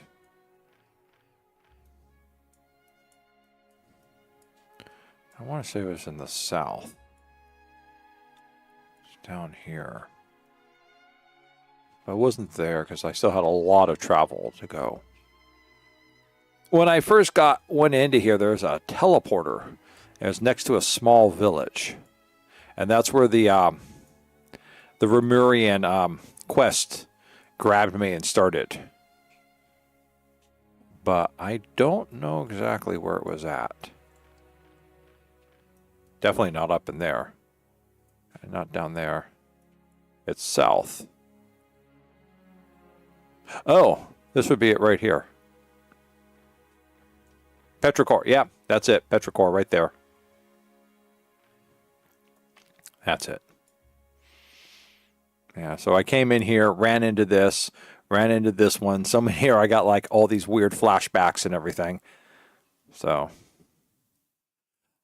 I guess I tried to take a ship. I took it over to here, but I ended up having to climb the walls to get up. So, all right. Okay,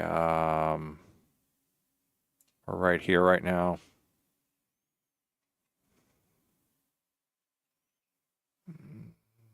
I think here. That looks like a good spot to teleport in, and then we'll travel this way.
So, are these the ruins the knave was talking about? Whoa, talk about old. And mysterious. They seem to be pretty ancient, all right. I'll be right back. I'm going to grab some munchie. I'll be right back.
a look. Yeah, let's go in and have a look. Just be careful.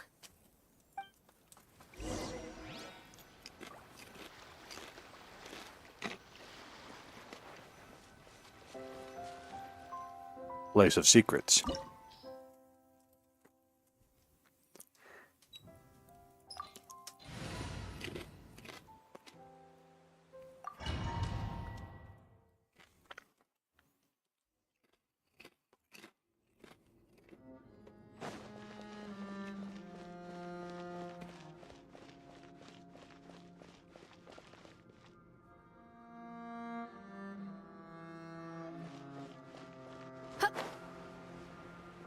Oh, that's cheap. They won't let me climb the walls.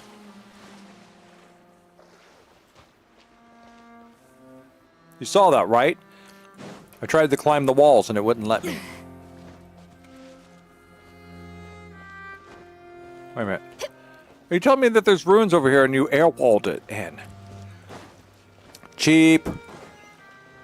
Here's a secret. Flush out your little ruins. Make them interesting.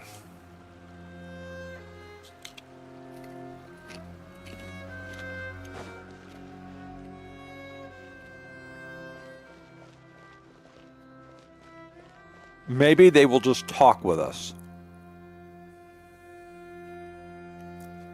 No, we probably don't have to fight them. Well, I guess we do.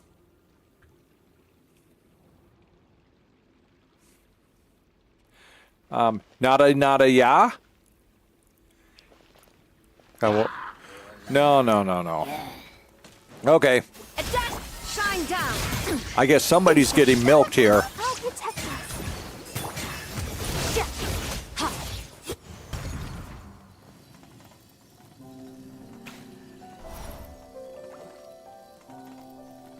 I guess so.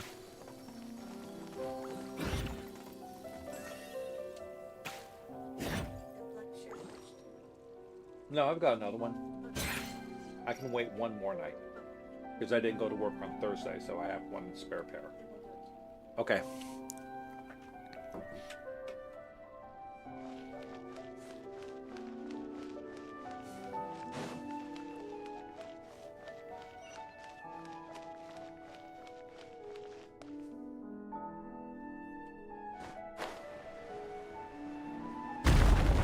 Watch it! The floor here isn't safe! Come on. Come on. Did you see that? That air wall stopped me.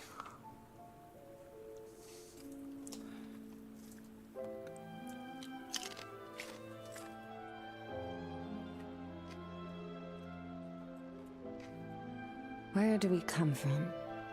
And where are we going?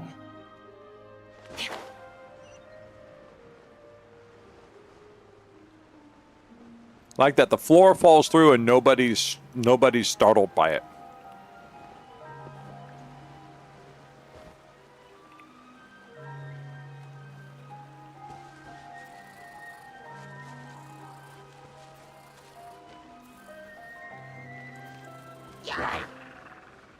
Oh, I guess you want to fight now. Once again, are you kidding me? What is this with the inability to grab a hold of walls and climb? This completely violates the laws of Mondstadt, which state that all surfaces are climbable at all times.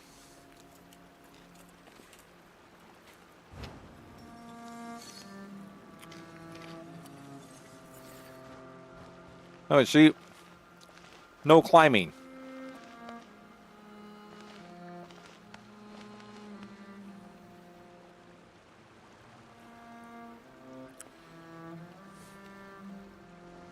This is complete bunk.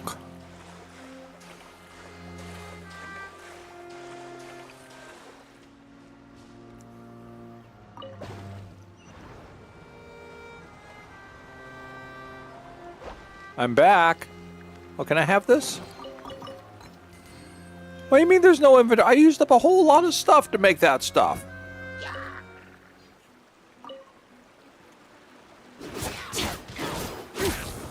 See what the sword can do without any elemental burst.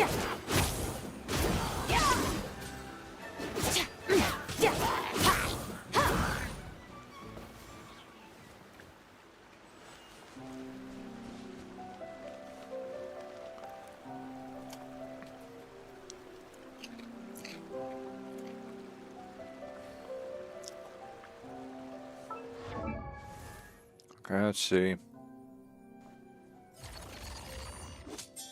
You know who we really need to look at? Let's take a look at him. What artifacts did we give him? Are these good for him?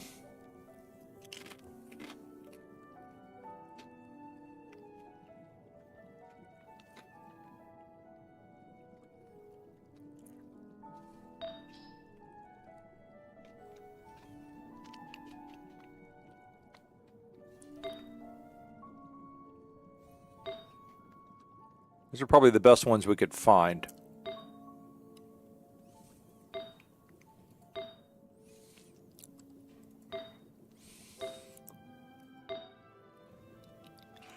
Let's do this one.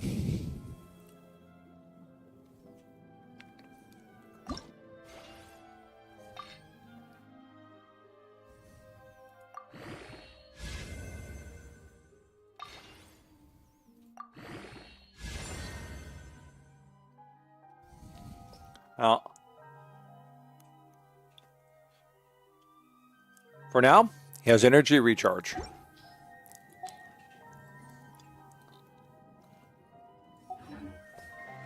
And I have a circlet.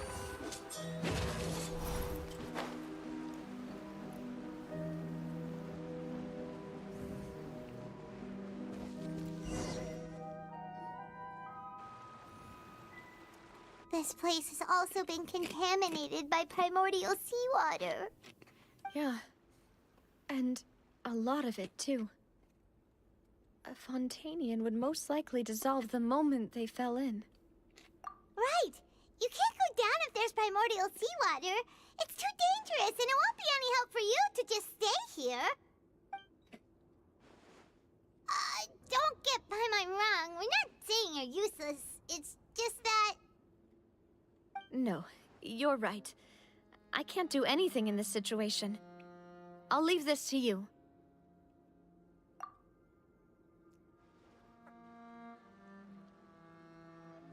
That complicates things.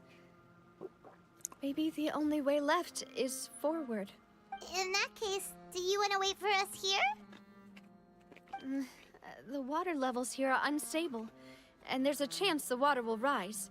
So staying here wouldn't be safe either. I'll go together with you. Perhaps we'll find the exit just up ahead.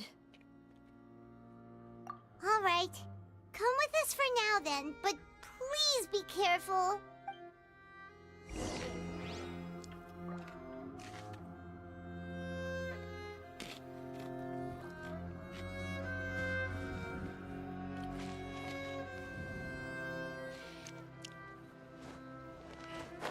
Oh no, it's a dead end!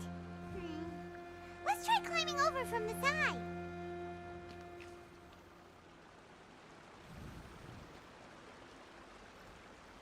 Oh. See, they should make something like this into a challenge puzzle.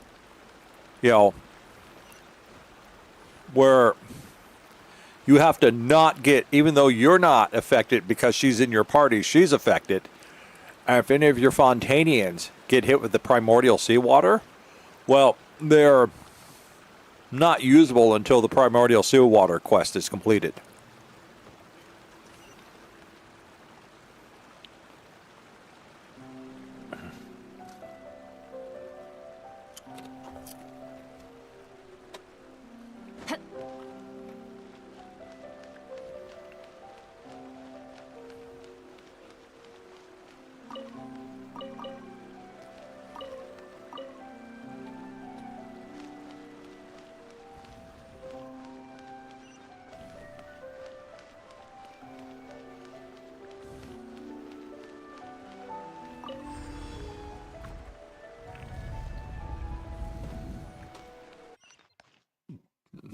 Reminds me of Inca no Yamiya. Wait,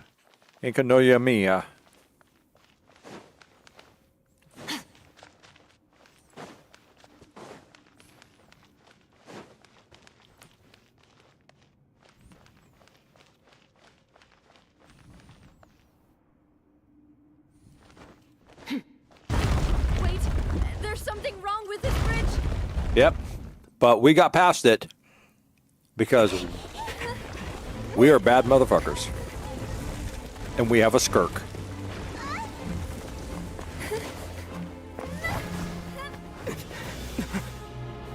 Navia!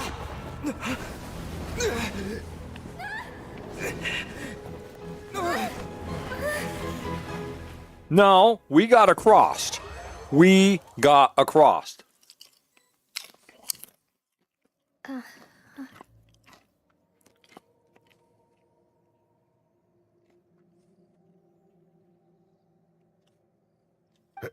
Demoiselle? Huh? Demoiselle, what are you doing here by yourself? Would you be standing here till dark if I hadn't come to get you? Maybe she just wants some time to herself, Maloose. Hmm? Oh. Was I sleeping? Yes, it would appear so. I must be tired. That's quite possible. However, you were the one that suggested we go out for a walk. Oh, right. I nearly forgot. It must have slipped my mind when I dozed off. I haven't had a nap today yet. This is a familiar feeling, yet something's a little strange. Is something the matter, Demoiselle? Oh, no. No, I'm fine. I was just trying to recall why we came out for a walk. Do you remember Mr. Giverny? He'd requested our help before with foreign merchants who had a debt dispute with him, and we'd resolved the matter not long ago. We were headed to see how things were going with him at the moment. Ah, right. Yes. I remember now. Oh, Miss Navia. Ah, Mr. Maloose. And Mr. Silver, too. It's good to see all of you. Yes, it's got that wobbling, waffy, non-reality thing going on. Cool. How have you been? I've been great. Thanks to your help, those bothersome merchants finally realized that I wasn't the one they were looking for. Why, I wasn't even the guarantor for that person. They were knocking at my door day and night. Even my neighbor, Obina, was getting fed up with them. Sometimes force is required to calm someone down and get them to listen to what you have to say. That's right. Oh, by the way, Burnett, what was it that you wanted to give to Miss Navia again? Oh, yes. One moment, I have it right here. Miss Navia, these are some flower seeds that I prepared. Please take them. They're a very good variety, and they'll become very big and beautiful once they bloom. I don't know what we would have done without your help, so this is a little token of our appreciation. I hope you won't refuse. Ah, did you cultivate them yourself? Thank you so much. I'll certainly take them. Maloose, we do still have some empty flower pots at home, right? Why, we can have as many pots as you'd like, Demoiselle. Perfect. In that case, we'll swap out some of the decorative plants for some of Mrs. Burnett's flowers. Very well. Wait. Something seems to be off here. Excuse me, madam.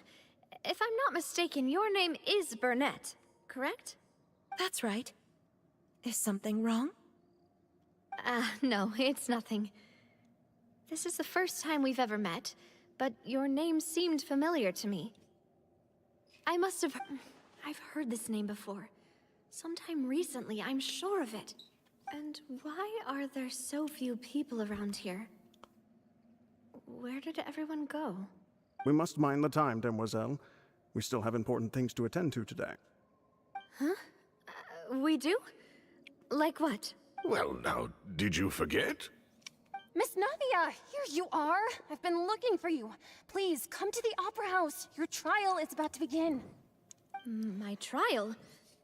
Wait, why would I need to go to the Opera House? Yes, she's right, Demoiselle. It's just about time now, so we should get going. Oh? All right then.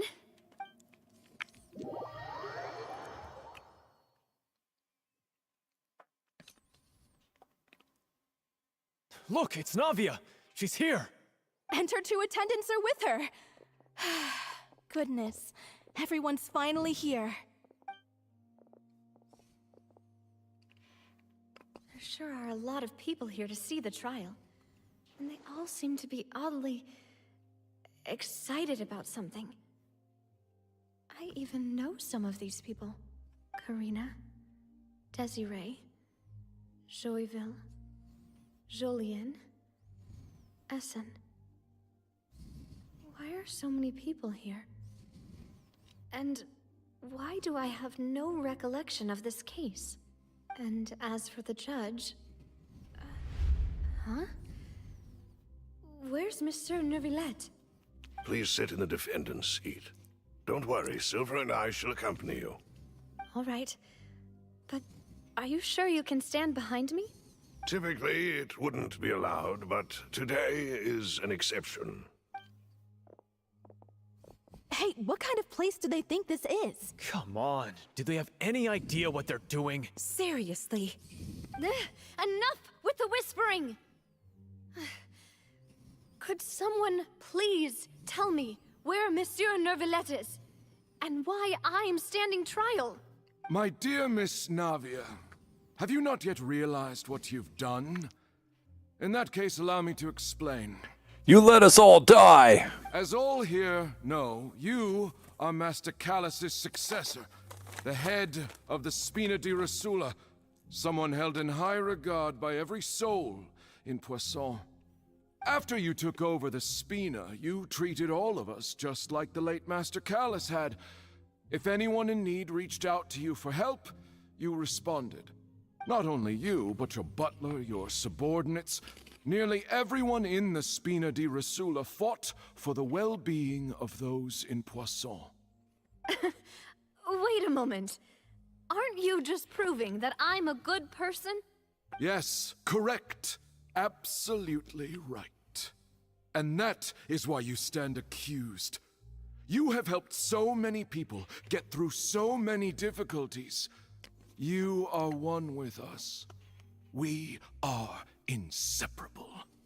We are one big family, all of us who are from Poisson, inextricably linked. And with you being so important, we couldn't possibly do without you. Therefore, this fair and honorable court shall declare you guilty, and you shall stay here. You will be together with us forever. Huh? What are you saying? Everything you have said is correct. I have indeed done a lot for my hometown, and I would be willing to be with you all, but what is the purpose of having me stand here like this? What is there to discuss? Ah, well, if that's what you think, then I have no further comments. How wonderful, Miss Navia!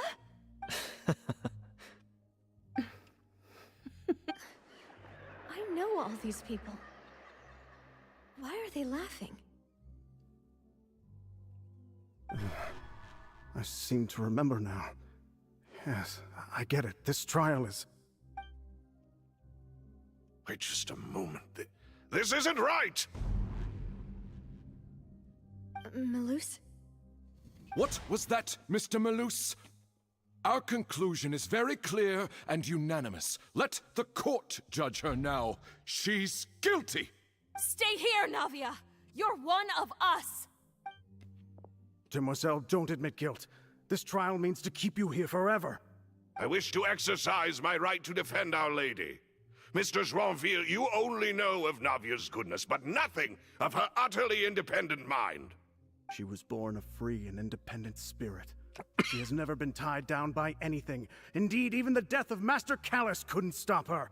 Her actions cannot serve as proof that she identifies herself as part of any group. She merely acted as an individual, extending her hand to help others. Please do not mistake her actions as being otherwise. Really? As an individual, you say? Don't forget, we are all Fontainians here. This is the nation of justice, the nation of Hydro! Even if Miss Navia only voluntarily rendered her assistance, that doesn't change the fact that her beautiful soul must return to everyone. Water accepts all, blends with all. It will surely accept her kindness. Everything is measured here in the nation of Hydro, and in the end, everyone shall meld together. Thus, when a unanimous opinion emerges, that opinion represents justice. Now, I speak for everyone. Our opinion is consistent. Navia should stay. We and Navia are one. And you would call this justice? Preposterous. You are merely jealous that Demoiselle still has a chance to exist as an individual. Have you forgotten how much you all once longed to become individuals, to become independent? Do you mean to defy our justice? If your justice is flawed, then why should we acknowledge it? As you said, we can also have our own justice. Silver and I shall defend Demoiselle, and that is how we will enforce justice. Ugh, my head... it hurts. Demoiselle. Silver, it hurts. My head is spinning. All I can see is stars swirling in front of me. I remember now. Everything that seemed odd from the very beginning.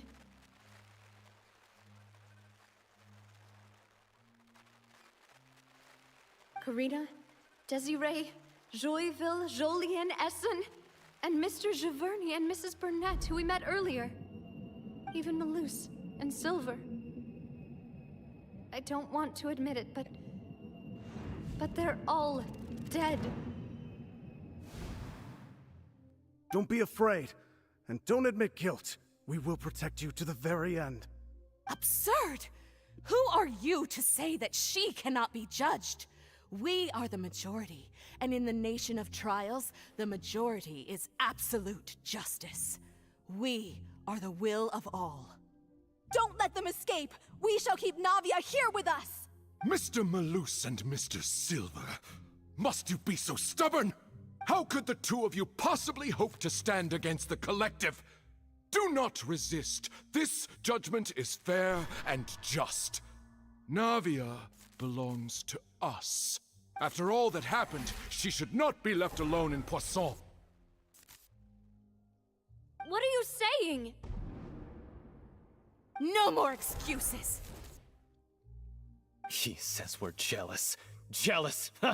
How could she possibly be an independent individual? What's with these people? Who's jealous of her? She belongs to us! Miss Navia, she... Silence!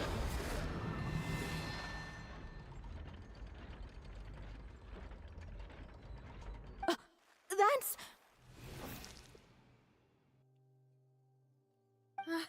Monsieur Neuvillette! Such commotion is prohibited in the court. The accusations you just presented are nonsense and cannot constitute a proper trial. The court will adjourn for the rest of the day. In this, I shall hear no objections from any unauthorized party. Our thanks, Monsieur Neuvillette. Please leave with me, Miss Navia, while there is still time. But... Go on now, Demoiselle. This is your only chance to leave this place. What, can't bear to leave us behind or something? Malus. My apologies. I couldn't resist making one little joke once I realized that this shall be our last goodbye. Malus. Silver.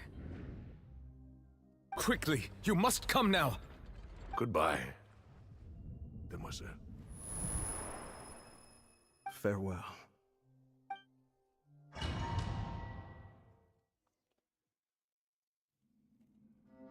No, wait! Just a second! Navia? You're awake. Good.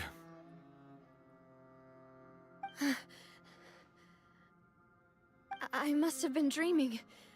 Malus and Silver were still alive, and they were defending me at some insane trial.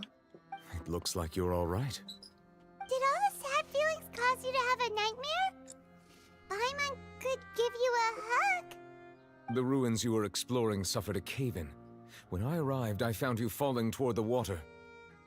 You were just about to be dissolved within, but I... What is it? I think I saw 2 Oceanids protecting you. It was only for a moment, perhaps even a fraction of a second, but they gave me the chance to retrieve you. Were it not for their intervention, I would not have been able to rescue you before your consciousness dissipated. Wait, did you say Oceanids? You mean like what happened with Vache? Perhaps those 2 Oceanids were the people you saw in your dream. I always told them that they didn't have to protect me. To think that they'd keep doing so even after death. Please come with me.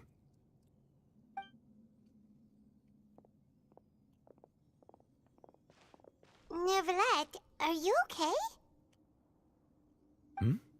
Oh, I am quite all right. Perhaps there's something we could chat about? Why do you look so stiff all of a sudden? Oh, Paimon knows. You're the type who feels awkward when there's nothing to talk about, right? I merely thought that we should give Navia some time to herself. Huh? Why didn't you just say so then? Don't you think it's even more awkward to call us over like this and then have nothing to talk about? I suppose so. Ah, Sigewinne. I hope all is well with her these days. Her work in the Fortress of Meropide has not been too much for her, has it? No way, don't worry. She's doing fine down there. She's an amazing head nurse. I see. Well, that is good. I have always worried that Sigewinne would need a lot of time to understand the world of humanity, just as I have. Oh, and the Duke also says hi. Even though Sigewinne made him do that. He hopes that you haven't been overwhelmed by all that's happened lately. Thank you. I have indeed been busy lately, and I also hope that everything is going well in the Fortress of Meropide. He still doesn't know what to talk about. Let's chat about something else then.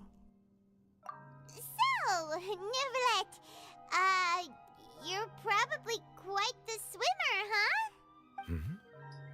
Yes, of course. This isn't going anywhere. Let's try something else. How did you find these ruins? Did the knave tell you? Yes, in fact. I had arranged to meet you in Poisson, but when I arrived, I discovered that the Fatui were helping the residents evacuate. They had even transported a large quantity of supplies to the area. Amid my astonishment, I ran into the knave, and we had a chat. She informed me that she had asked you to investigate the ancient ruins here. Yeah, we originally planned to meet up with you, but we thought you might still be busy with all those official documents. We didn't think exploring the ruins would take very long, and who would have thought you'd wrap things up so quickly?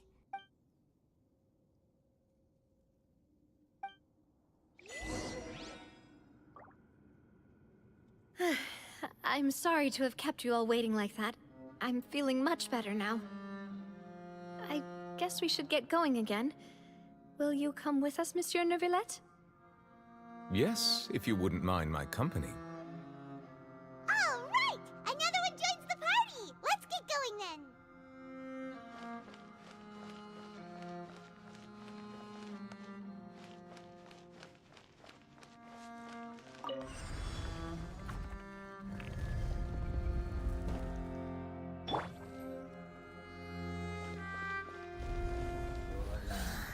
Yeah. Let's go!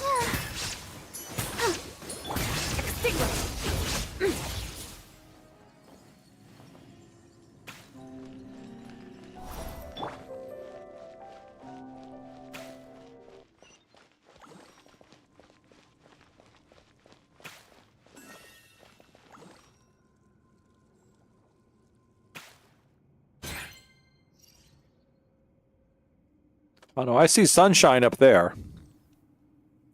And what is it with the constant floating architecture? What is wrong with the gravity of Tibet? Can't just say it's Fontaine. It's like this everywhere. Oh no, another unstable path. Watch your step. Oh.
Get a little Tomb Raider action going on here.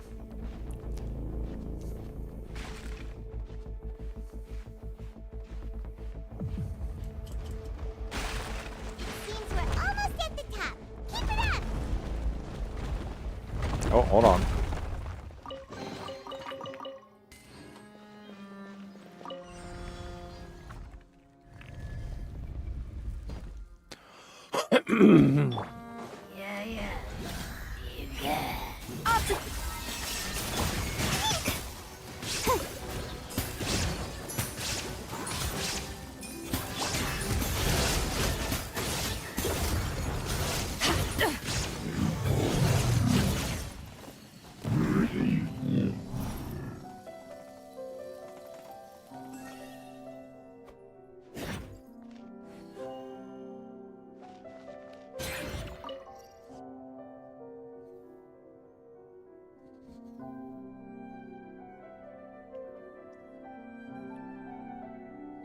Do we just accidentally activate the curse?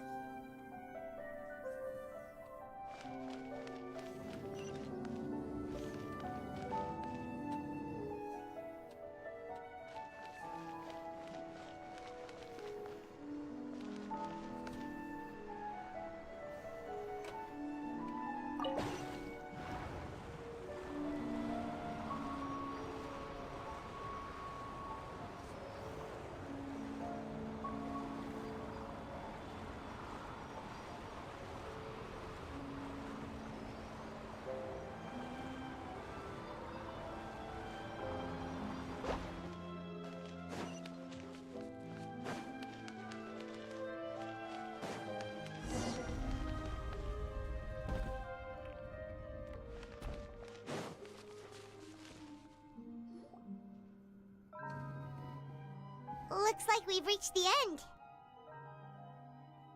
This is the place. There should not be any other hidden spaces in the vicinity. The path sure had some twists and turns, but it turns out that this place isn't actually that big.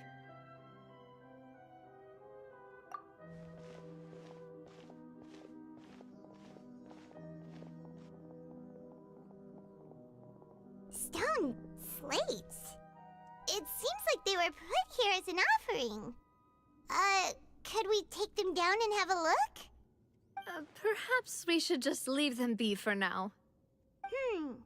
There are 4 locations in total, but only 3 stone slates. The slate that should be in the first empty spot is missing. The surrounding walls also show signs of damage. There's something written below. Let Paimon see. Reason dictates that this nation be destroyed. I shall record the history of its future here in its past. Say what? It feels like someone left these slates and these words here for a purpose. But does he mean that Fontaine should be destroyed? That would fit the circumstances dictated by the prophecy, yes. Indeed, the slate's contents correspond to it. Take the second slate, for example. There's a person kneeling here. She seems so dedicated.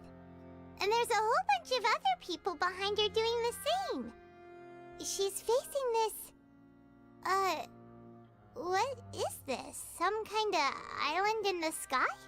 And is that Lady Farina in the third image? Did the Hydro Archon fall into the water? And is that a ring of people around her?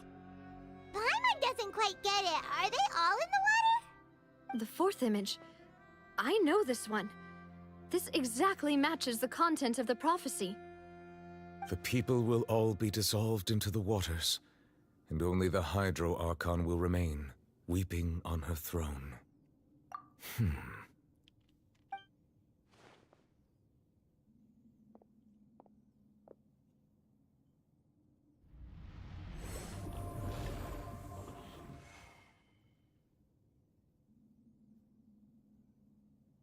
More information should be hidden in these slates, but I fear I cannot easily uncover it, most likely due to us missing the first slate.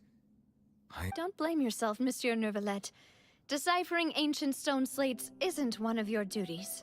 Ooh, Paimon's getting the chills just looking at these slates. This says that it's the history of the future, right? That means the prophecy's sure to come true.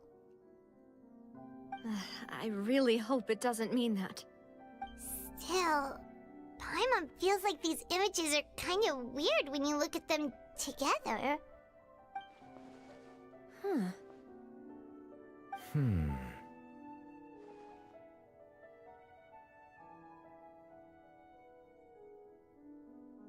That's right!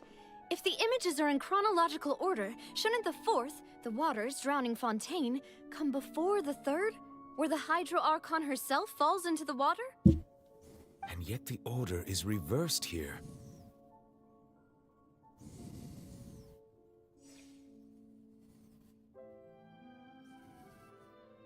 If we go by timing, Lady Farina only emerges in the third image.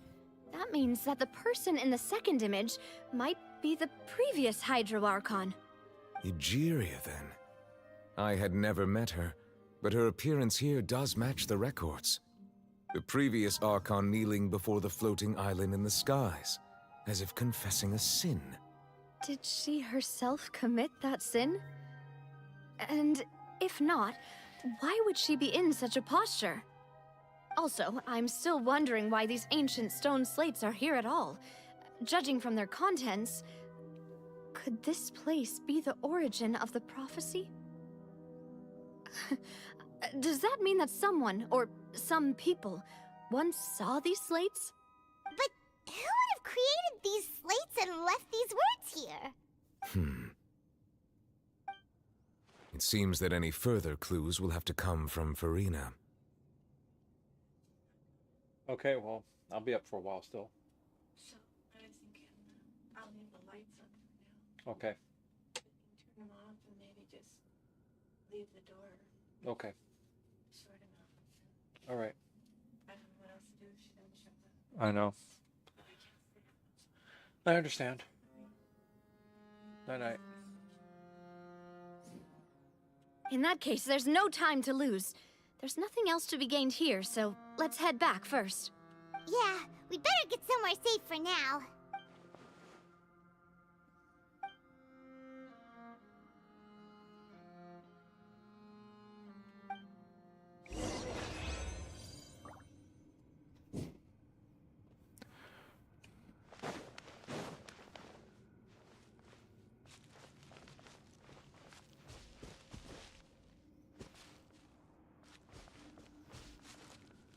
I guess there are no other clues to be gleaned.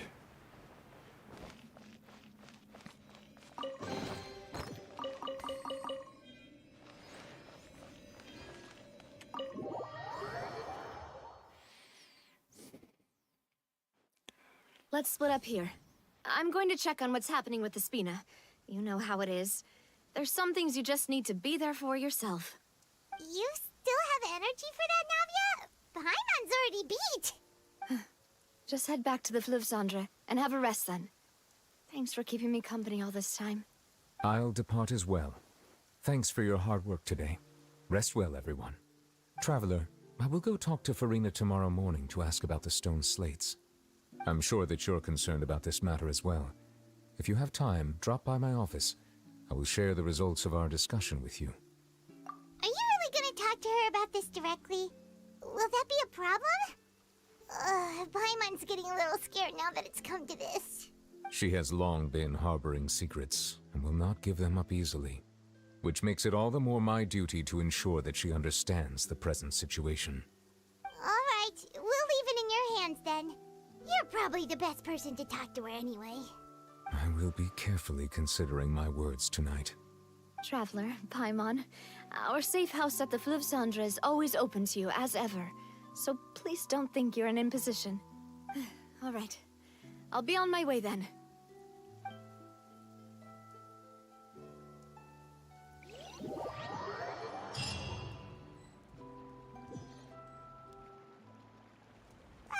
We're finally back!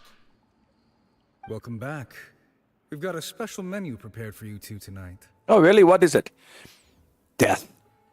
And death. Followed by more death. Yay! And there's good food too! Navi, no, the boss is the best.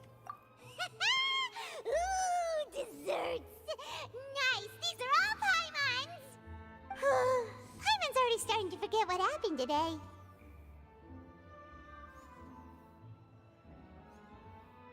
Oh, that voice.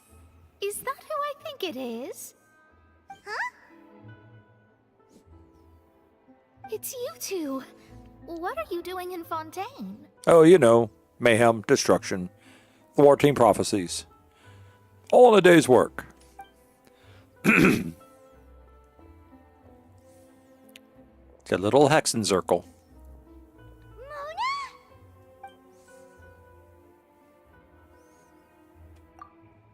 Seriously, nobody just uses a scry glass whenever they've got time to just see who they'll meet on the road. Still, we didn't expect to see you here. Wait, you're not a Fontainian, are you, Mona? Well, I have some business to attend to here, so I booked a hotel in the city. I was just out for a stroll when I bumped into you. Quite unexpectedly, if I might add. Why did you think I was from Fontaine, though? Is that because Magistus doesn't sound much like a Mondstadter surname? Yeah, let's go with that. Well, I used to have my own surname, which was, well, some other thing. Either way, the old hag told me when she took me as her disciple that the first step to being a great astrologist's pupil was to change that name. There was nothing for it, really. She really is amazing at astrology, so I changed my name to what it is now according to her wishes. To my surprise, however, Magistus is not the name of some ancient house or clan. It isn't? Nope. Although it is used by us in place of surnames, it generally just means great. Wow! Imagine including a boast in your name. Wait, are you gonna have to put that into your genealogy as well? I reckon so. In any case, I'd give my disciple a name like this as well, if I were to take one. Astromancer Barbeloth Trismegistus.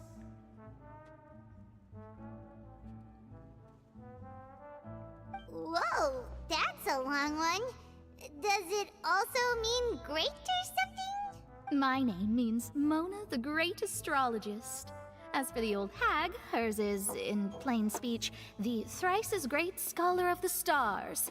Just take it as a title specific to astrologists. Thrice as great? That's so petty. I know, right? That's just how she is. She used to call herself Magistus, actually, but when she took me in, she changed her name to Trismegistus. Talk about excessive. Magistus is thus the calling card of our school, so to speak, which makes it about the same as a surname. It's all right if you don't get it. You can look into it further should you need to study astrology more deeply. That sounds terrible! But anyway, you're not Fontainian, are you, Mona? You're from Mondstadt, right? Well, I was born in Mondstadt, yes. My parents migrated to Dornman Port, and I traveled with the old hag for a while, after which I settled down in Mondstadt City. Oh, that's a good thing then. At least we know you won't be dissolved by Fontaine's waters. Speaking of that, I'm sure you're aware that a bunch of things have happened here in Fontaine, right? I know you're not a local, but I'd avoid getting too close to any water that looks strange all the same. There's something ominous about it. Well, the water, I mean. That was the main reason, yes. Just a while back, the Steambird invited me to take part in a panel and speak about the circulation of the prophecy as an astrologist. The invitation was sent quite early on. I don't think anyone expected Fontaine to be in this much trouble. What do you make of that prophecy, Mona? Just tell us what you think as an astrologist. Your word would go a long way to make things more certain and less scary. What I can tell you is that I'm an astrologist, and that this prophecy concerns the fate of Fontaine, even that of Ultivat. Ascertaining this is akin to reading the fortune of the whole world. I'm afraid that this is not something that just anyone can do. If I could do it, you would no longer call me an astrologist, but a visionary. But on the flip side, the prophecy is so huge and powerful that it must surely come from a powerful visionary. Its contents involve the fate of the world. Disregarding it would be a mistake. A visionary? Sounds really powerful and all, but does such a person really exist? Of course. The old hag could do it, and I'd bet there are others amongst those Hexenzirkel colleagues of hers who could do something similar.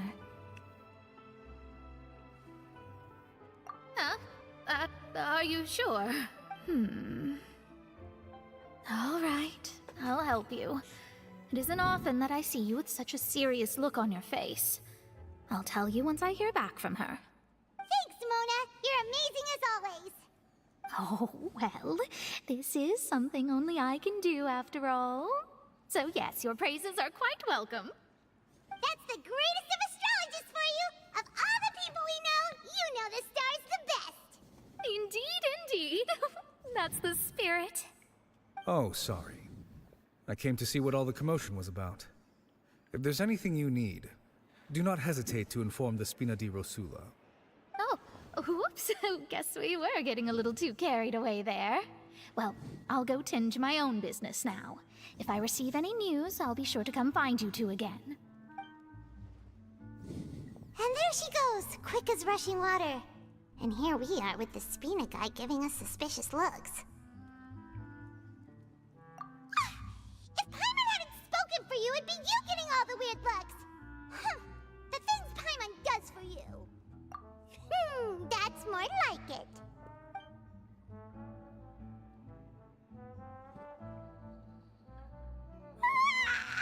Good morning. To be honest, Paimon's still feeling kind of sleepy. But it's time to get up, traveler. We agreed to go see Neuvillette, so let's pack it up and get going.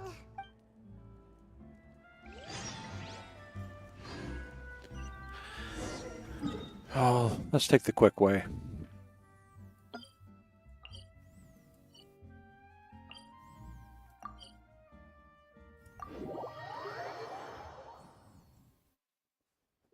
Wait, it's dark out. Is this a dream?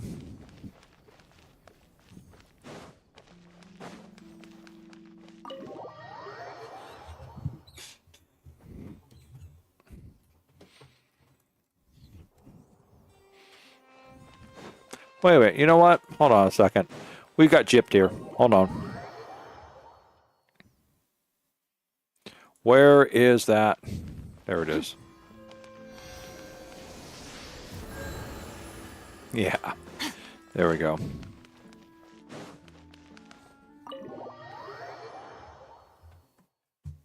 I see somebody finally showed up. Hold on, you got stuff on your face. And where were you? Where were you? Huh? Where were you? The Precious has finally come home.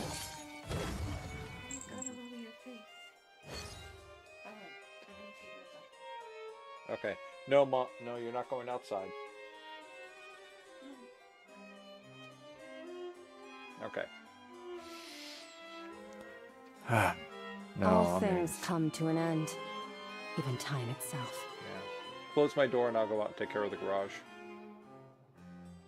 No, close that door.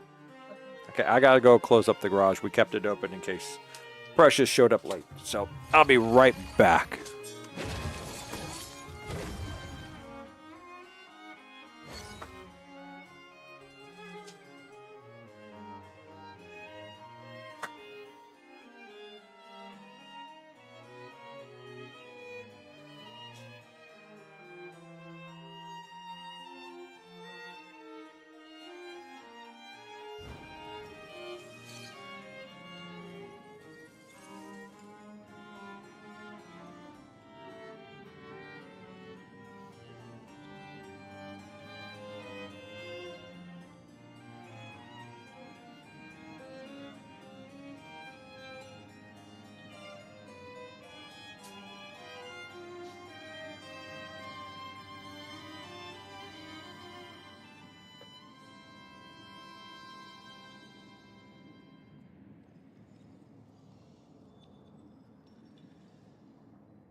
And one distraction leads to another. I'll be right back.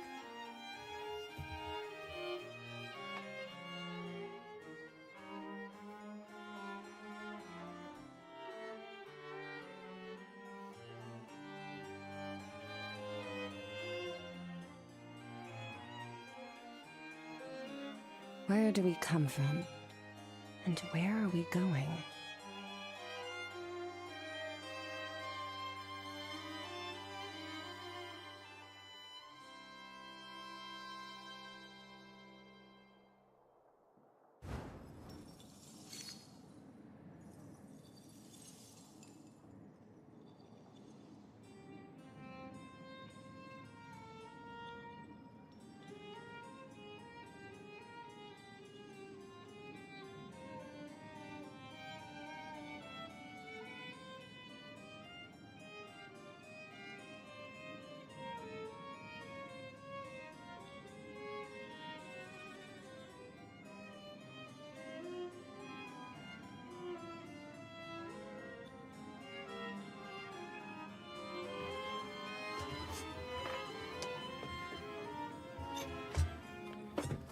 All right, I'm back. Thank you very much. Just wanted to get some water.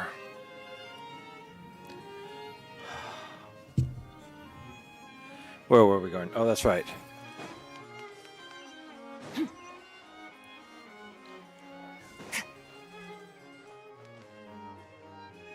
Oh, good. It actually works now. You're here!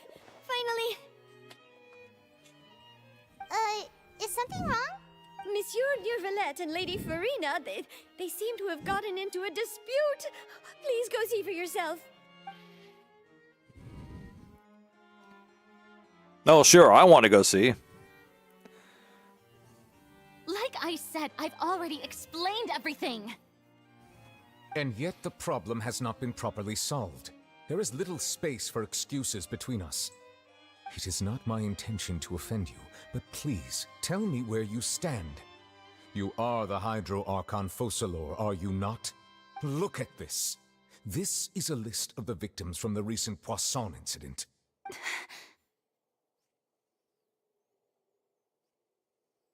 You mean...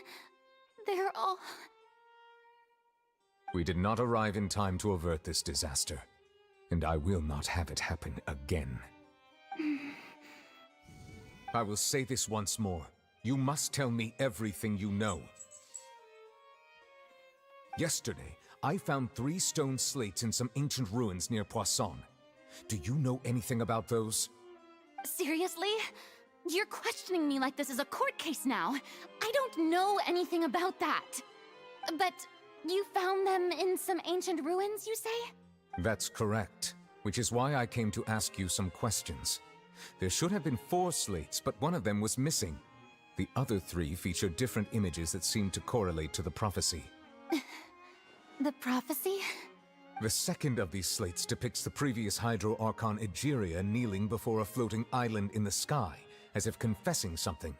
Do you know nothing of this either? I don't. I've never seen such slates. I'll ask you again. Do you really have no information regarding the previous Archon?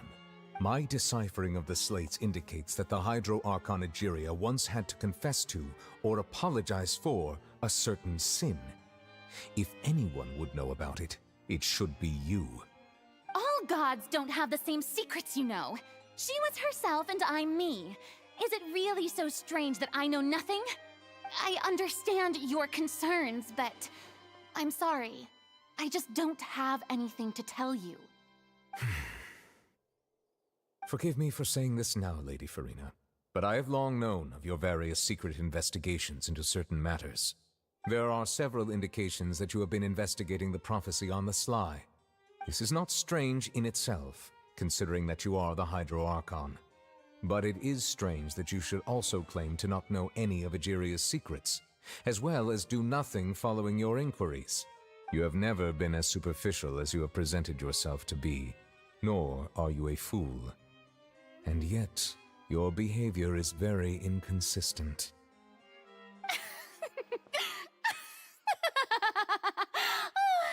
So you've been watching me all this time, have you? I didn't think you were that type. You... Well, since you know about my secret investigations, then you should know I'm actually working to take care of it. There's no point questioning or suspecting me. You're the Eudix, but you're still my subordinate. You should be following my lead. Just trust in me, your Archon, and do as I say. Never mind whether you can truly convince yourself to or not. It'll all turn out fine. That's all I have to say. We do not discuss this matter again. Oh, the opera's about to start. Toodles!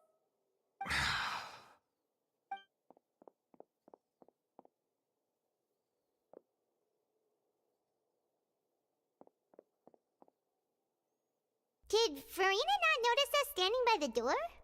Wonder what's up with her. She was smiling. Huh.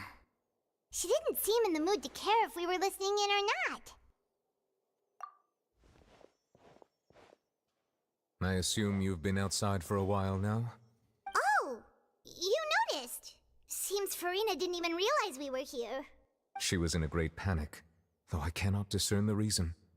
Our discussion reached impasses time and again, a state of affairs that we cannot allow to continue. Still, I do not understand. Dialogue is the basis for understanding, so why did she keep refusing to engage?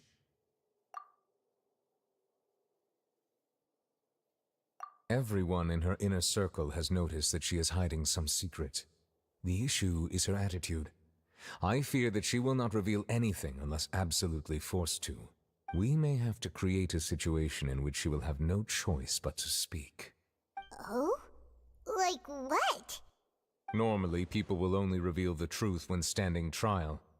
Perhaps we must have the Hydro Archon experience just such a scenario. But Farina's seen so many trials, and she's really good at dodging questions. How do we make sure that she won't just slip away at the first chance she gets? We will need to consider this thoroughly, join forces with various parties, and then do what we can. If at all possible, I would prefer to recuse myself from this affair, but we must prevent the prophecy from coming to pass. This may be cruel to her, but all Fontaine is in crisis. The information a god possesses is too precious, and so we must take a chance on this. But who will lend us their aid to do such a thing? Well, I think I know who to call.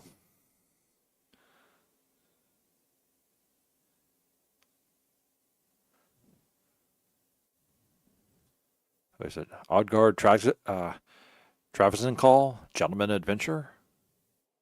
Oh, Sandrone would do it well too, yes. Let me see, hold on a second. Let me oh.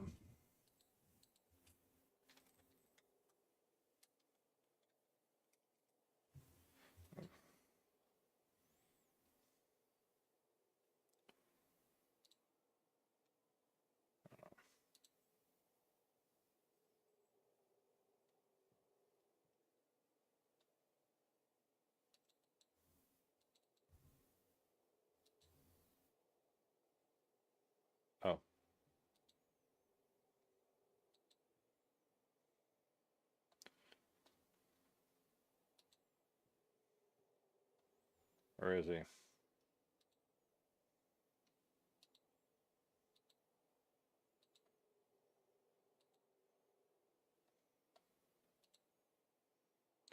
Ulthar Tryggvason, that's it. Ulthar Tryggvason, Gentleman Adventurer.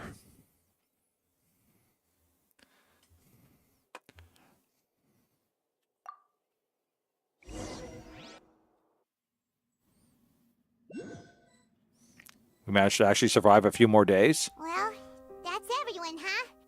Speaking of which, it was pretty smart of you to think of hiding here. Poisson was just involved in a disaster, so it's presently devoid of people. That naturally makes it the best choice. And here you are drinking tea like it's the most natural thing in the world, huh? That's what family should do. Sit and enjoy a leisurely time together. It's nice to enjoy tea here, you know? Care for a cup? Lend me your ears, everyone.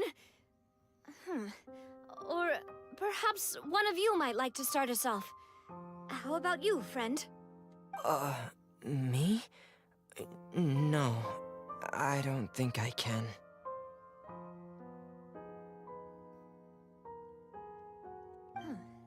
Then, how about you, good sir? I fear that I will cause the mood on this boat to become as somber as it is in court. Well then, I guess we're lucky we've got a local like me to organize things. Wonderful, the spotlight at last. I guess I'll be facilitating things from here. That was a little long-winded, don't you think? Oh, you might be right. Anyway, to cut to the chase, our friend here, the Traveler, has brought us together to discuss something. As for what that is, well, let's start by saying that we'll be pooling our efforts together to create a series of traps. Oh, how intriguing. Well, it's just an expression, really. One that I just learned from Chlorand, and used on the spot. So, let's invite her to explain in detail. A round of applause, please. Huh? Didn't you say that you would be facilitating this? Oh, come now. Your work doesn't involve much public speaking, right? This is a good chance to practice. You might even pick up some fancy oratory tricks to impress your boss with in the future. I see. And what does my boss say? He is glad that you consider him your boss. Do go on. A whole bunch of people who aren't very good at talking. In that case, do any of you have experience hunting? Not that I recall. Fremine and I once used a wooden stick in a basket to catch wild rabbits when we were younger. As for Lynette, oh, right. You were sick that day, weren't you? I've also gone diving to catch some fish before. Does that count? I'm afraid not. You may or may not have heard, but Fontaine once played host to a group known as the Marechaussee Hunters. Though that was their name, they did not hunt animals, but rather various monsters left behind by the ancient dynasty of King Remus. Today, Fontaine's monster population has already thinned greatly, so the hunters have blended back into society, taking up arms in other lines of work. They even left a unique methodology of hunting in their wake. A trap comprises of the following components. Yes. Bait, a trigger, and a containment device. Sometimes a lethal implement will also be necessary to deal with the prey. So, if we were to build a trap together, right now, what would you choose to build it with? For me, I would prefer something basket-shaped. Pigeons and rabbits will see the bait and naturally enter the snare. Our line of work requires a deft hand, and we're some of the best in the industry, so you can count on our techniques. You used some of those techniques while moving the people of Poisson, didn't you? My subordinates mentioned that you even performed some magic for the bawling children. Yes, and I even managed to gather some intelligence in the meantime. I'm quite the multitasker if I do say so myself. I'm afraid I can't claim that as my strong suit. I prefer more stable methods, like placing bait in the water and waiting for the fish to come within reach. That's the kind of method I would count on. Calm and steady. Exactly the kind of person who would catch loads of fish. And I can be their assistant. With discretion, I'm sure. I'd probably use some sort of mechanical animal. Papa once bought me some small clockwork squirrels, mice, and such. When placed in the forest, they can attract others of their kind. I remember that you liked those too, didn't you? I did. And that would be a good way to go about it. If they're realistic enough, animals of the same kind will follow them all the way to the trap. What about you, Monsieur Neuvillette? I fear I do not have any related experience. That makes sense. You usually solve problems directly, without the use of any such tricks. But I do have one more question for you, Monsieur. If we were to create a trap now, how would you design it? I would like for it to be effective, but bring no harm to the prey. A more gentle trap would be ideal. Kind, as always. However, our intention doesn't necessarily change the containment device and the type of implement we need. If we wanted to kill the prey in one strike, we would need a powerful implement. However, that also goes for prey that must be captured and safely contained. Wait, why's that? Only a hunter who's a true expert at subduing their prey can snare it without harming it. The line that divides life and death is often exceedingly thin. So are we going hunting together? Huh. We hadn't thought of seeing ourselves as hunters. It kinda works, but maybe it's still not the best metaphor. If our means of capturing and dealing with our prey is to put them on trial, then the hunting metaphor is actually quite accurate. But we shall require much more courage than any hunter to judge a god, a being whose seat is an exalted throne. Oh, so that's what's going on. Sounds very interesting.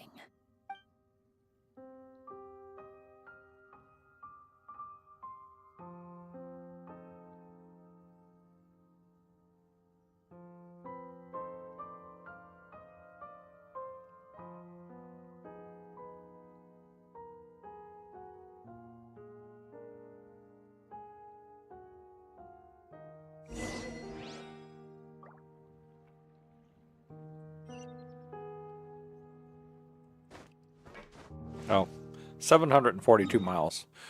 Okay. A little bit further than I anticipated.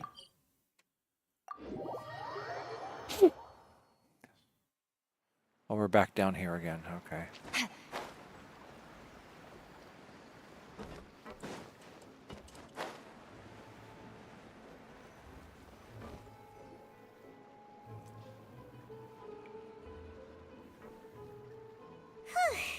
It's been a tough few days, hasn't it?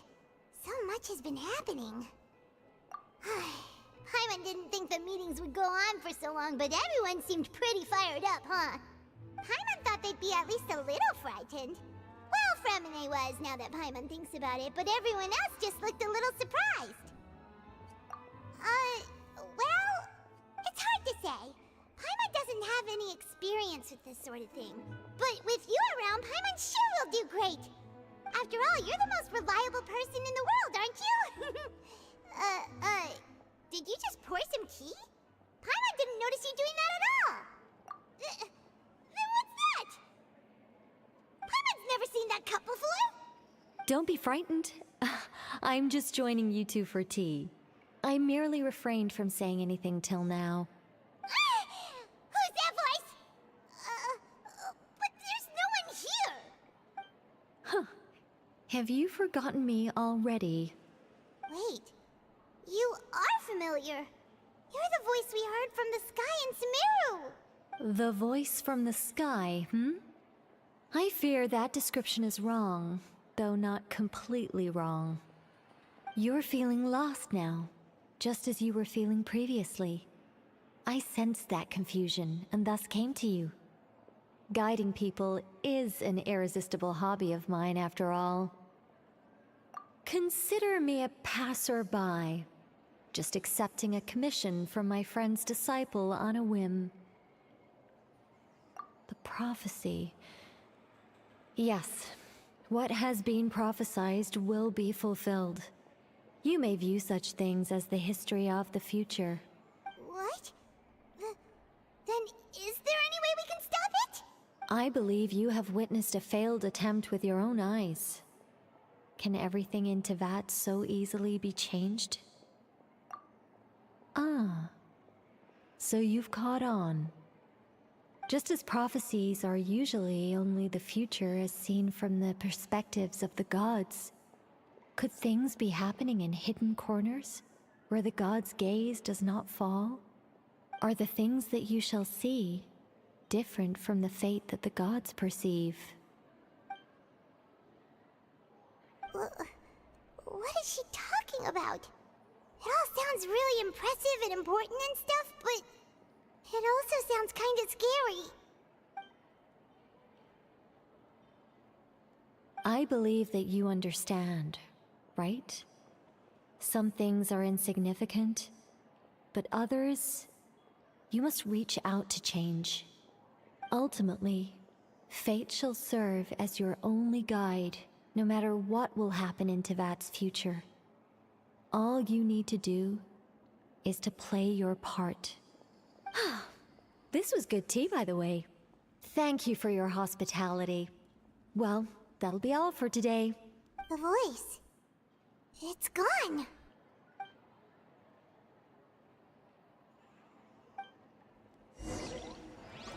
As unhelpful as always.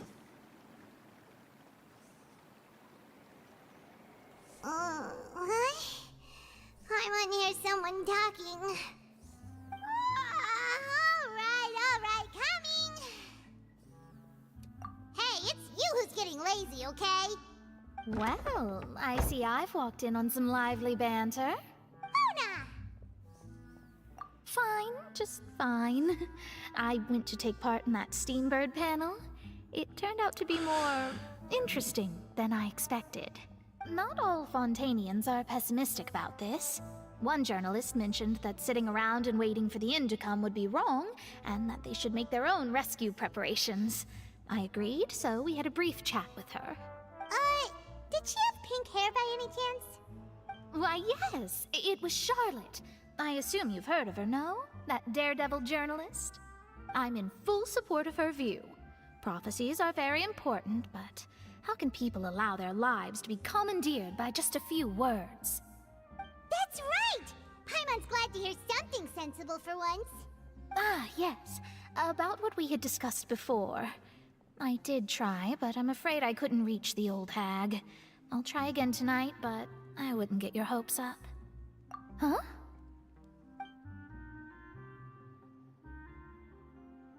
Goodness gracious. Are you serious? She said that even the god's gaze has blind spots. Pretty bold if you ask Paimon. Most people would believe the gods to be all-knowing, right? The Hexen Circle members are certainly anything but ordinary. As for the mage named N, the old hag has mentioned her a few times. She said that N's sense of direction is incredible, and that she loves guiding those who are lost. But I've never met her, and if she were still alive, she'd be...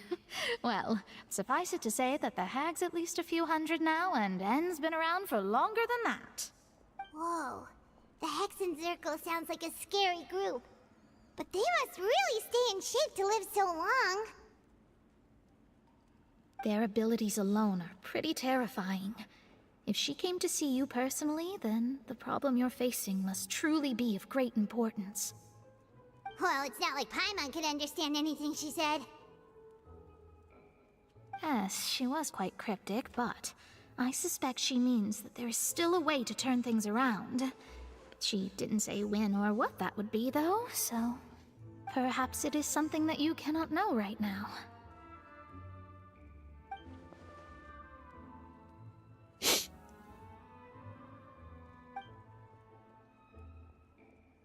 Traveler, Paimon, are you two all right?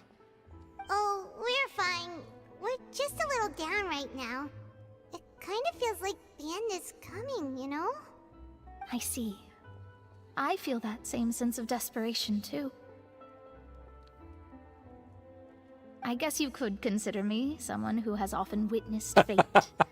So far as I have seen, it cannot be swayed. But even so, I still hope for, and believe in, miracles. Astrology is eternal and rational, but fate may not be. It is cruel, but it can also be beautiful. You know, there's a difference between fate and prophecy.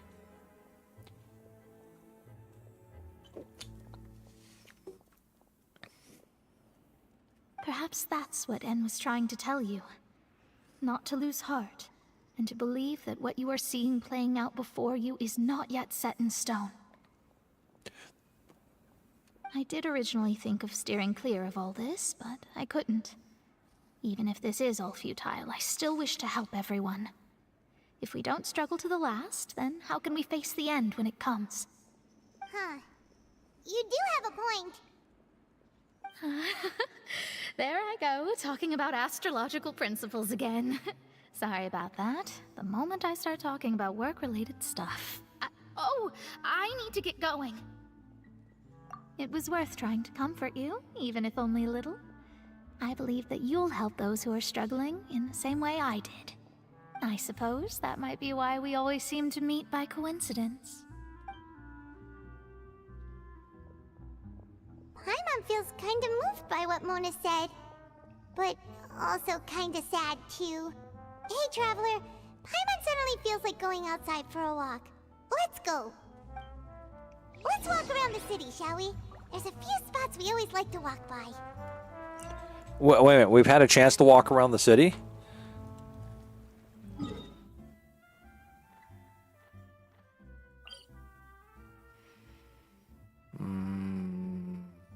Here? No. Here? No.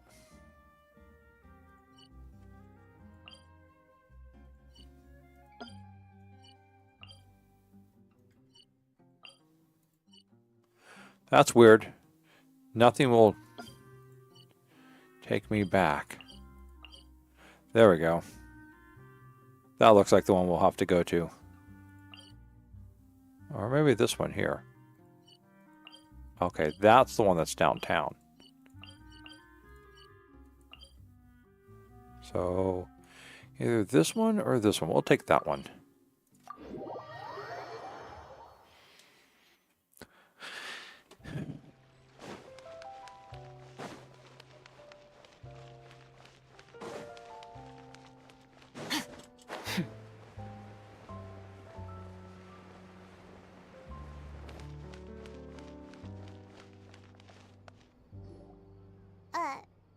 Huh? Our names are written in this newspaper. What's going on? Let Paimon see!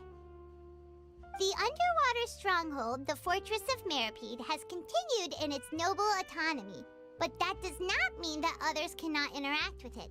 My recent attempts to enter the fortress bore little fruit. Huh. Guess Charlotte still hasn't given up on that. Thus, did an Outlander friend become the focus of this report? A blonde adventurer with their white fairy, legends trailing in their wake. It is said that this mysterious traveler once visited the underwater fortress. So while the fortress's interior remains a mystery behind closed doors, do not fear, for the tales of the traveler contain surprises in spades. Journalist Charlotte's biggest scoop yet, the Traveler's Trail, World Walker. Huh. Charlotte took so many awesome photos of us and we never even noticed her. She hasn't been able to get a hold of anything at the fortress, so since we're easier to find, she's using us as the subject matter. Ugh, seriously? Well, fine. Those headlines and photos do look cool, so Paimon will forgive her this time.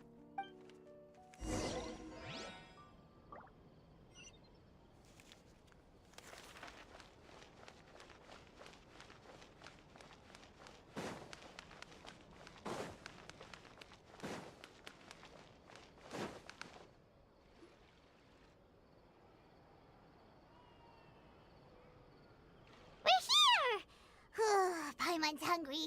Should we go in and get something to eat?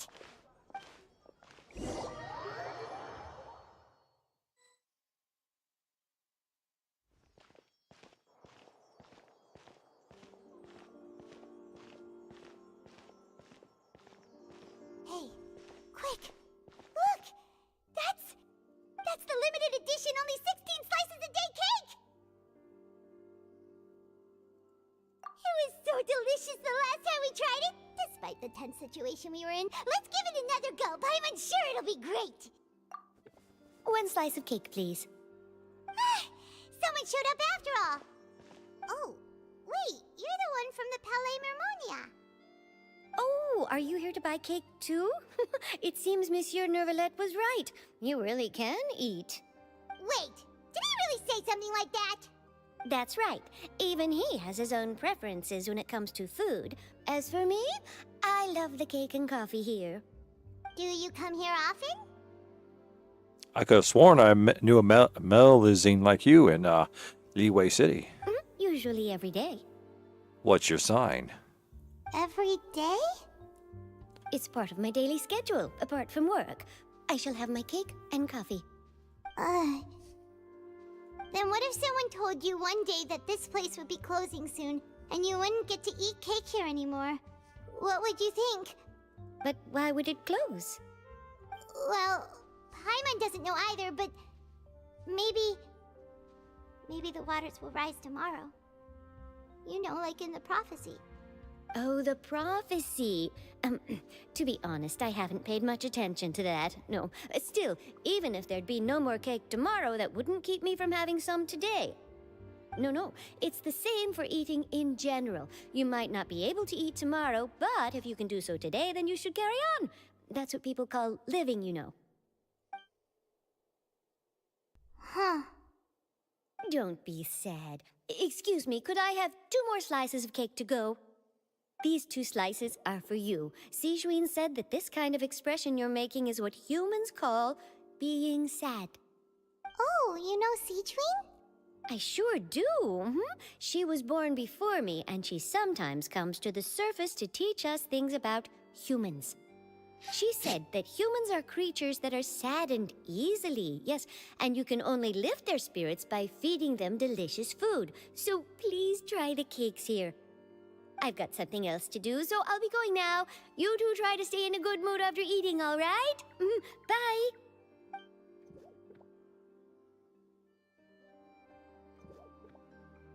And there she goes. All right, let's dig in. Paimon's sure this cake will be delicious.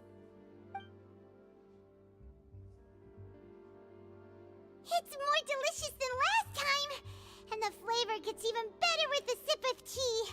It sure would be nice if we could come again tomorrow. Sure would be nice if we could always eat delicious food here.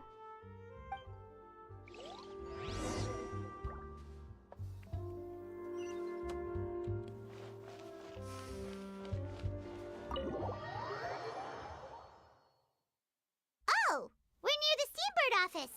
Let's go look for Charlotte and have a chat.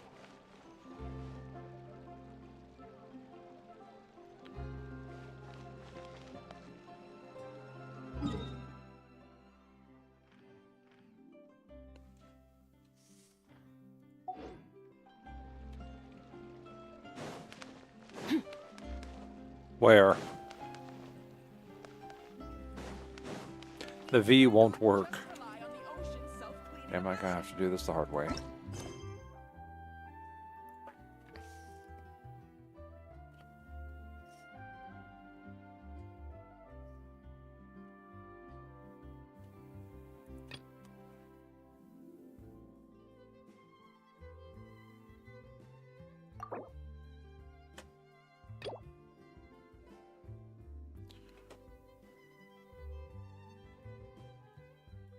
That's one we're looking for, right? There it is. Thank you. The world's shadow. It's always there, and it will never perish.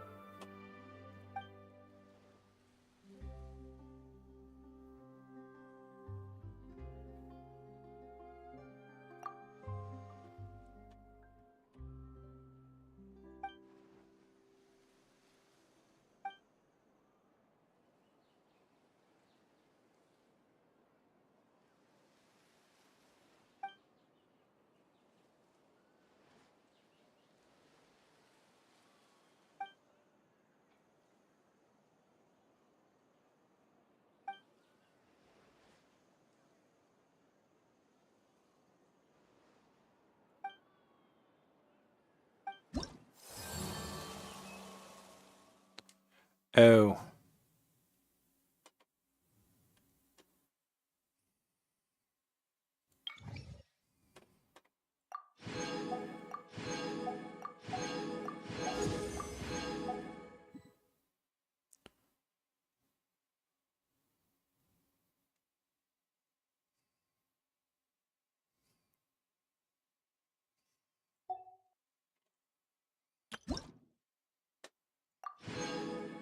Ooh, steak tartare. Raw steak.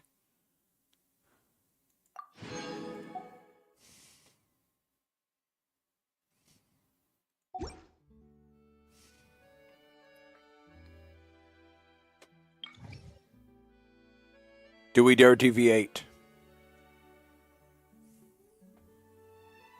Should we deviate? What does he want? Raw meat. I can give him raw meat. What do you want? Ruined drakes? I can do ruined drakes. I have no idea what you want. You have no highlighted.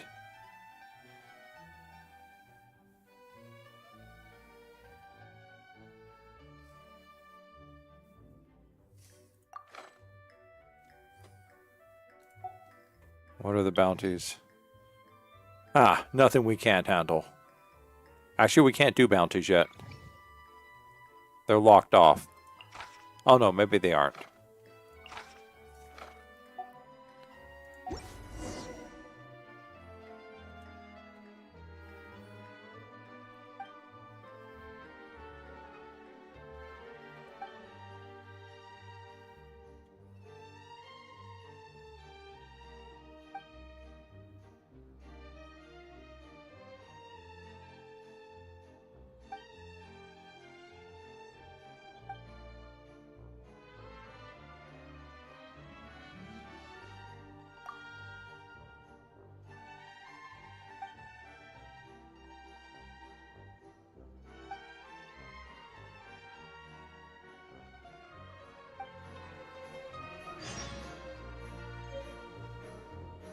Okay. Let me just find these really quick. Okay, where's the raw meat?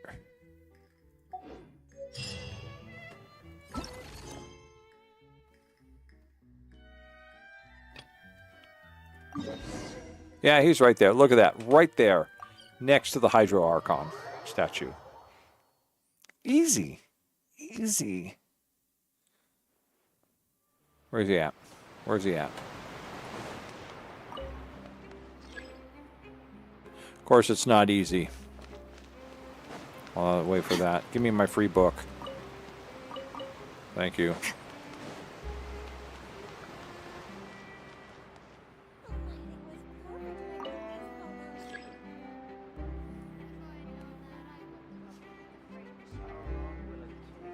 Eight servings?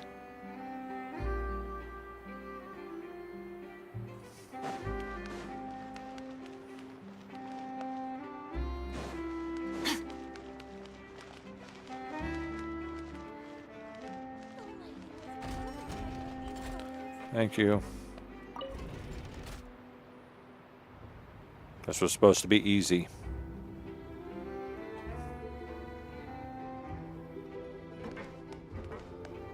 Just give the man some raw meat. That's all it takes. Look at this. We have to go to the bottom of the ocean and back just to do that. Couldn't he just gotten some raw fish?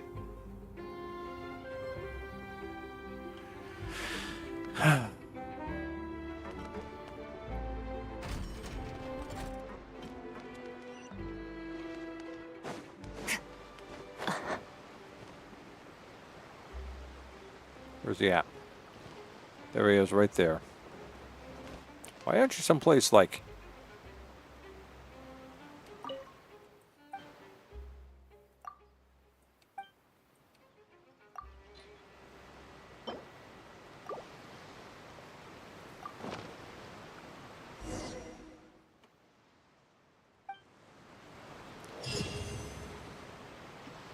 One.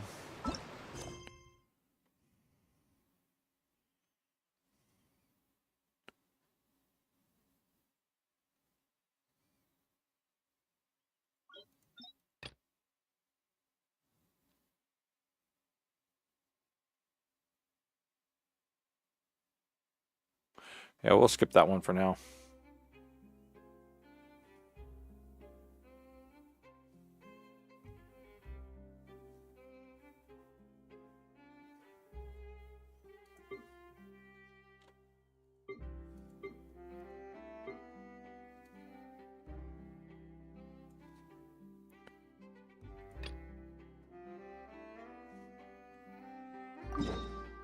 Oh, look at that. They're just right over there.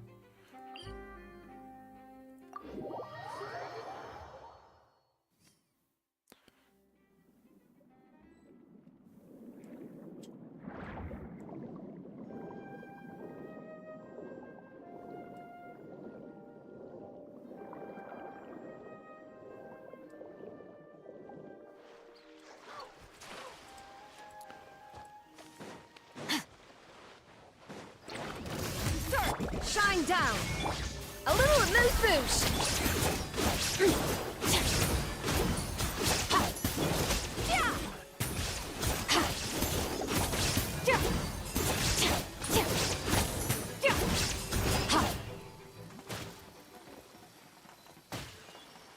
Okay.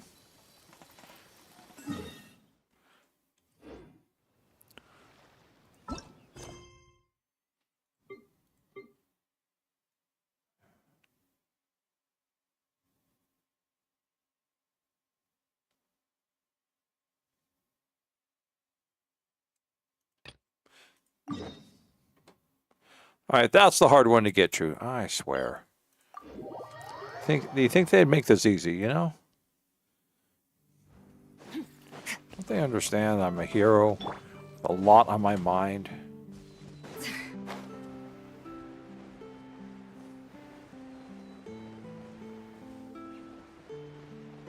Yeah! Off to the illusion shattered! Yeah. Let's dance. Oh. That's what I love. Yeah. Ha, ha. Ha.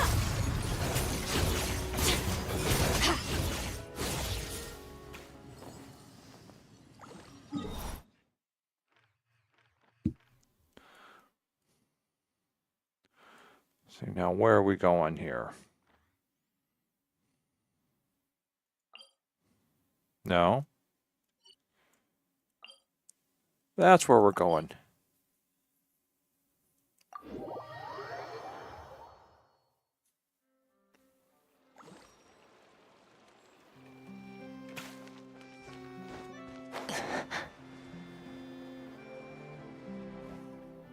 Wow!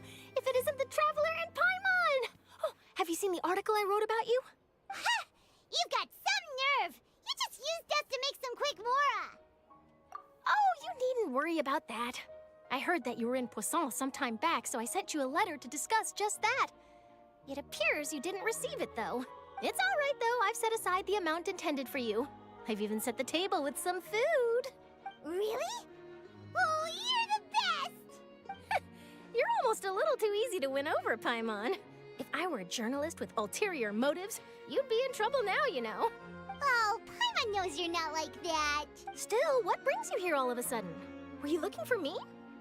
A friend of ours met you a while back, and when she mentioned it, we thought of coming to see you. Her name's Mona. Ah, so you know Miss Mona as well. She's a guest columnist for our paper. Really good one, too. She's so young and already such a brilliant astrologist. So she mentioned me? What did she say?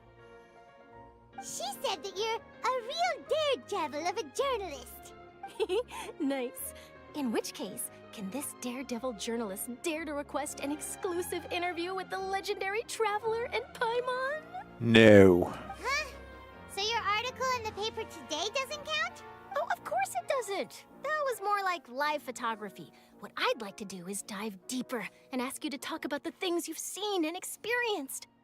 Yeah, are we even qualified enough? Why not? If I say you're worth an interview, then you're worth it. But not right now, of course. I'll need a few days to prepare. Oh, in that case, we'll just chat when you have the time then? Oh, so that's a yes? Ooh, splendid!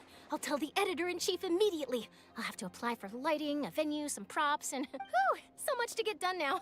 Talk to you later. Wait, Charlotte, Paimon's still got a question for you. And what's that? If, just for example, Fontaine were to be flooded tomorrow, what would you do today? Huh, that's the prophecy you're talking about, isn't it? I mean, I do hear about it often, but I've never once thought that the day could be tomorrow. If you're seriously asking, then I might try and think of a way to leave Fontaine. Oh, but I'm still a journalist first and foremost. That means I have a duty to be reporting from the scene. And secondly, I wouldn't forsake my homeland that easily. From what I've seen, most people don't know what they'd do should the worst come to pass. In truth, it might be better just to behave like normal rather than worry over such an end. So in all likelihood, I'd probably still be prepping at the office for that interview of ours. I know what you're thinking. That sounds a bit sad, but I've always believed that it's best to do what you enjoy. Just think about it. If this nation really were to be suddenly destroyed tomorrow, but I still successfully finish an exclusive interview with a truly unique person, then the story I would wind up writing would truly be timeless. And then do you know what I'd do? Well, I'd write that story, send it for printing, and use messenger pigeons to get copies out to the various nations as soon as possible. I'm not a dreamer, nor am I a workaholic, but I do love my job, and I'd be proud of leaving such an article behind. I guess you could say That's that a dreamer. I was born to be a journalist. But anyway, that's my answer. And on that note, I'll get back to my preparations. That's so nice. All of a sudden, Paimon actually kinda envies her. Anyway, let's go and take a look at the sea, shall we?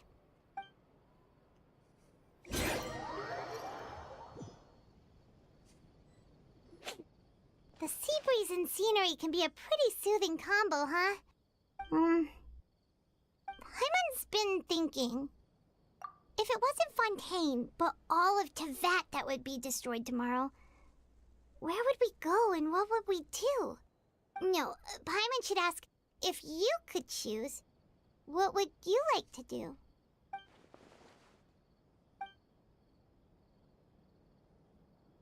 We've always been moving to the next destination, so we haven't spent much time thinking about these kinds of things. We didn't have to either, with us always being on the road and whatnot. You mean, still traveling? Huh. Wait, isn't that what we've always been doing?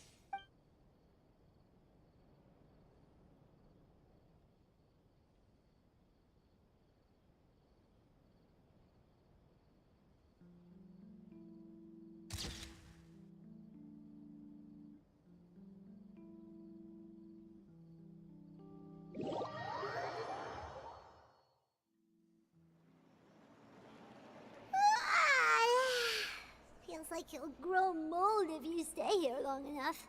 But it's still better than the Fortress of Mirapede, that's for sure. It's not only damp there, but salty too. Ah, so the two of you are still here. Wonderful. Oh, you're from the Palais Mermonia, aren't you? Yes, I'm Isadora. Monsieur Nervillat sent me to look for you two before. I heard that afterward you went to the Fortress of Mirapede. Not at all. I'm well aware that you're friends of his. Actually, I'm here to pass along a message from him. Yes, inside the Opera House. The Maréchaussée Phantom has declared the incident a small-scale riot. A riot? Well, that said, I don't personally think it was that serious. Lady Farina was watching a performance at the Opera House, and while she was resting during an intermission, some other audience members suddenly started harassing her, loudly accusing her of doing nothing about the prophecy crisis. And before she could respond, others started to join in. The crowd continued to grow, and protests against the Hydro Archon started to break out. So people have started to put the blame on Farina. Guess they finally found an outlet for the pressure they've been under due to the prophecy. I agree. People will naturally rely on gods, as is customary. But the moment people feel threatened, gods are also the first to be blamed. Yep. So what happened after that? Is Farina okay? Seeing that the situation was spiraling out of control and that further argument was pointless, she claimed that she'd gotten tired of this and left in a hurry. The Maréchaussée Phantom had their hands full maintaining order and did not catch where Lady Farina had gone. Only when things had stabilized did we realize that she had gone missing. So, you mean she's still missing? That's right. The Maréchaussée has dispatched many people to search for her, but we don't have any leads yet. Let's go talk with the knave. That said, I don't think there's much to worry about. She is a god after all. Even if she were to fall into the hands of rioters, what could ordinary people do to her? Good. Monsieur Nervillat sent me to tell you about the situation, but he didn't say anything else. Don't worry, this is more than enough to go on. Thanks for keeping us informed. Ah, is that so? Well, all right then. In that case, you two take care. I'll be heading back to the Palais now.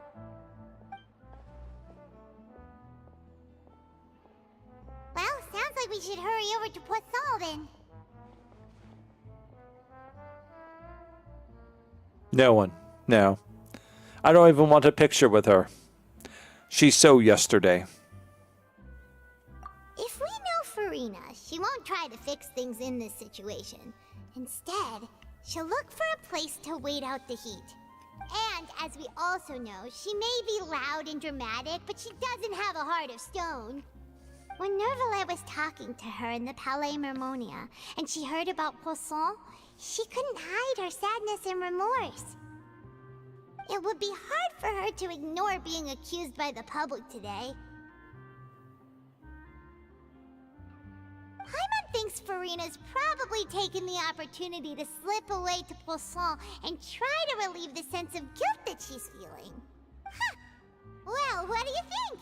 Paimon knows the answer, of course, but Paimon can do the analysis to back it up, too. Cool, huh? In that case, there's not a moment to lose. Poisson, here we come!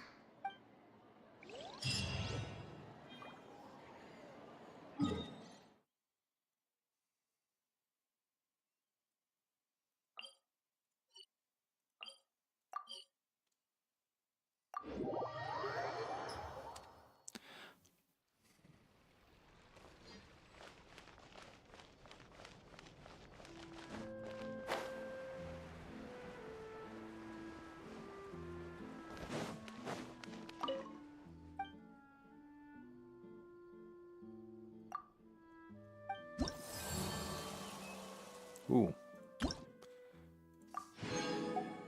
Sweet. There we go. Okay.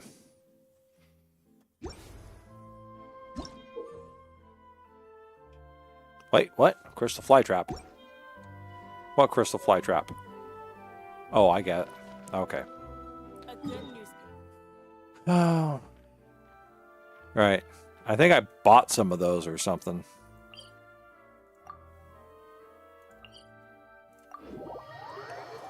Or I could buy them or I can make them or something. Guess all the survivors must have evacuated already. All that's left here are signs of devastation. And Vincenzo. Could Farina really be here? Let's try to find her as soon as possible. Well, they showed up somehow in something. To an end. Even time itself.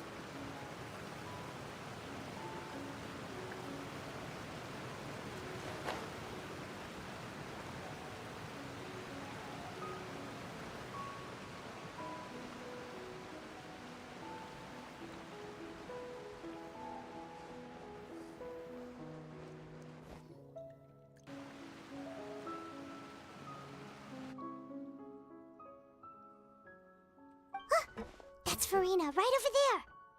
She really is here all on her own.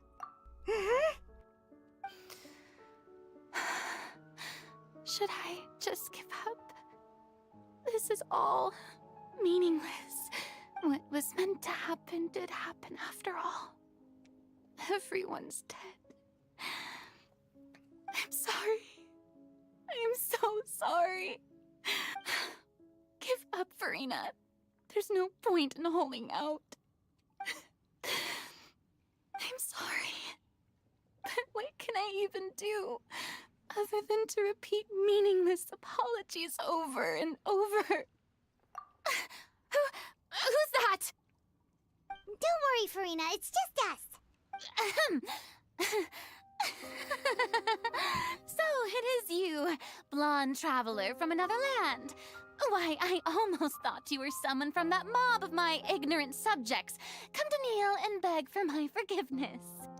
Farina, you were crying just now, weren't you? The tear stains on your face are obvious.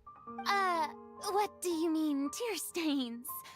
Oh, I remember. The show at the Opera House earlier this morning was so moving. I'm still trying to process it. Who did that uncivilized rabble think they were, disturbing my enjoyment of the arts? They even dare to tout their Archon! I must teach them a lesson. I can just imagine their twisted and frustrated faces once they realize that I'm nowhere to be found. Oh, and I'm sure Nouvellette and those people from the Maréchaussée Phantom are freaking out right next to them, too.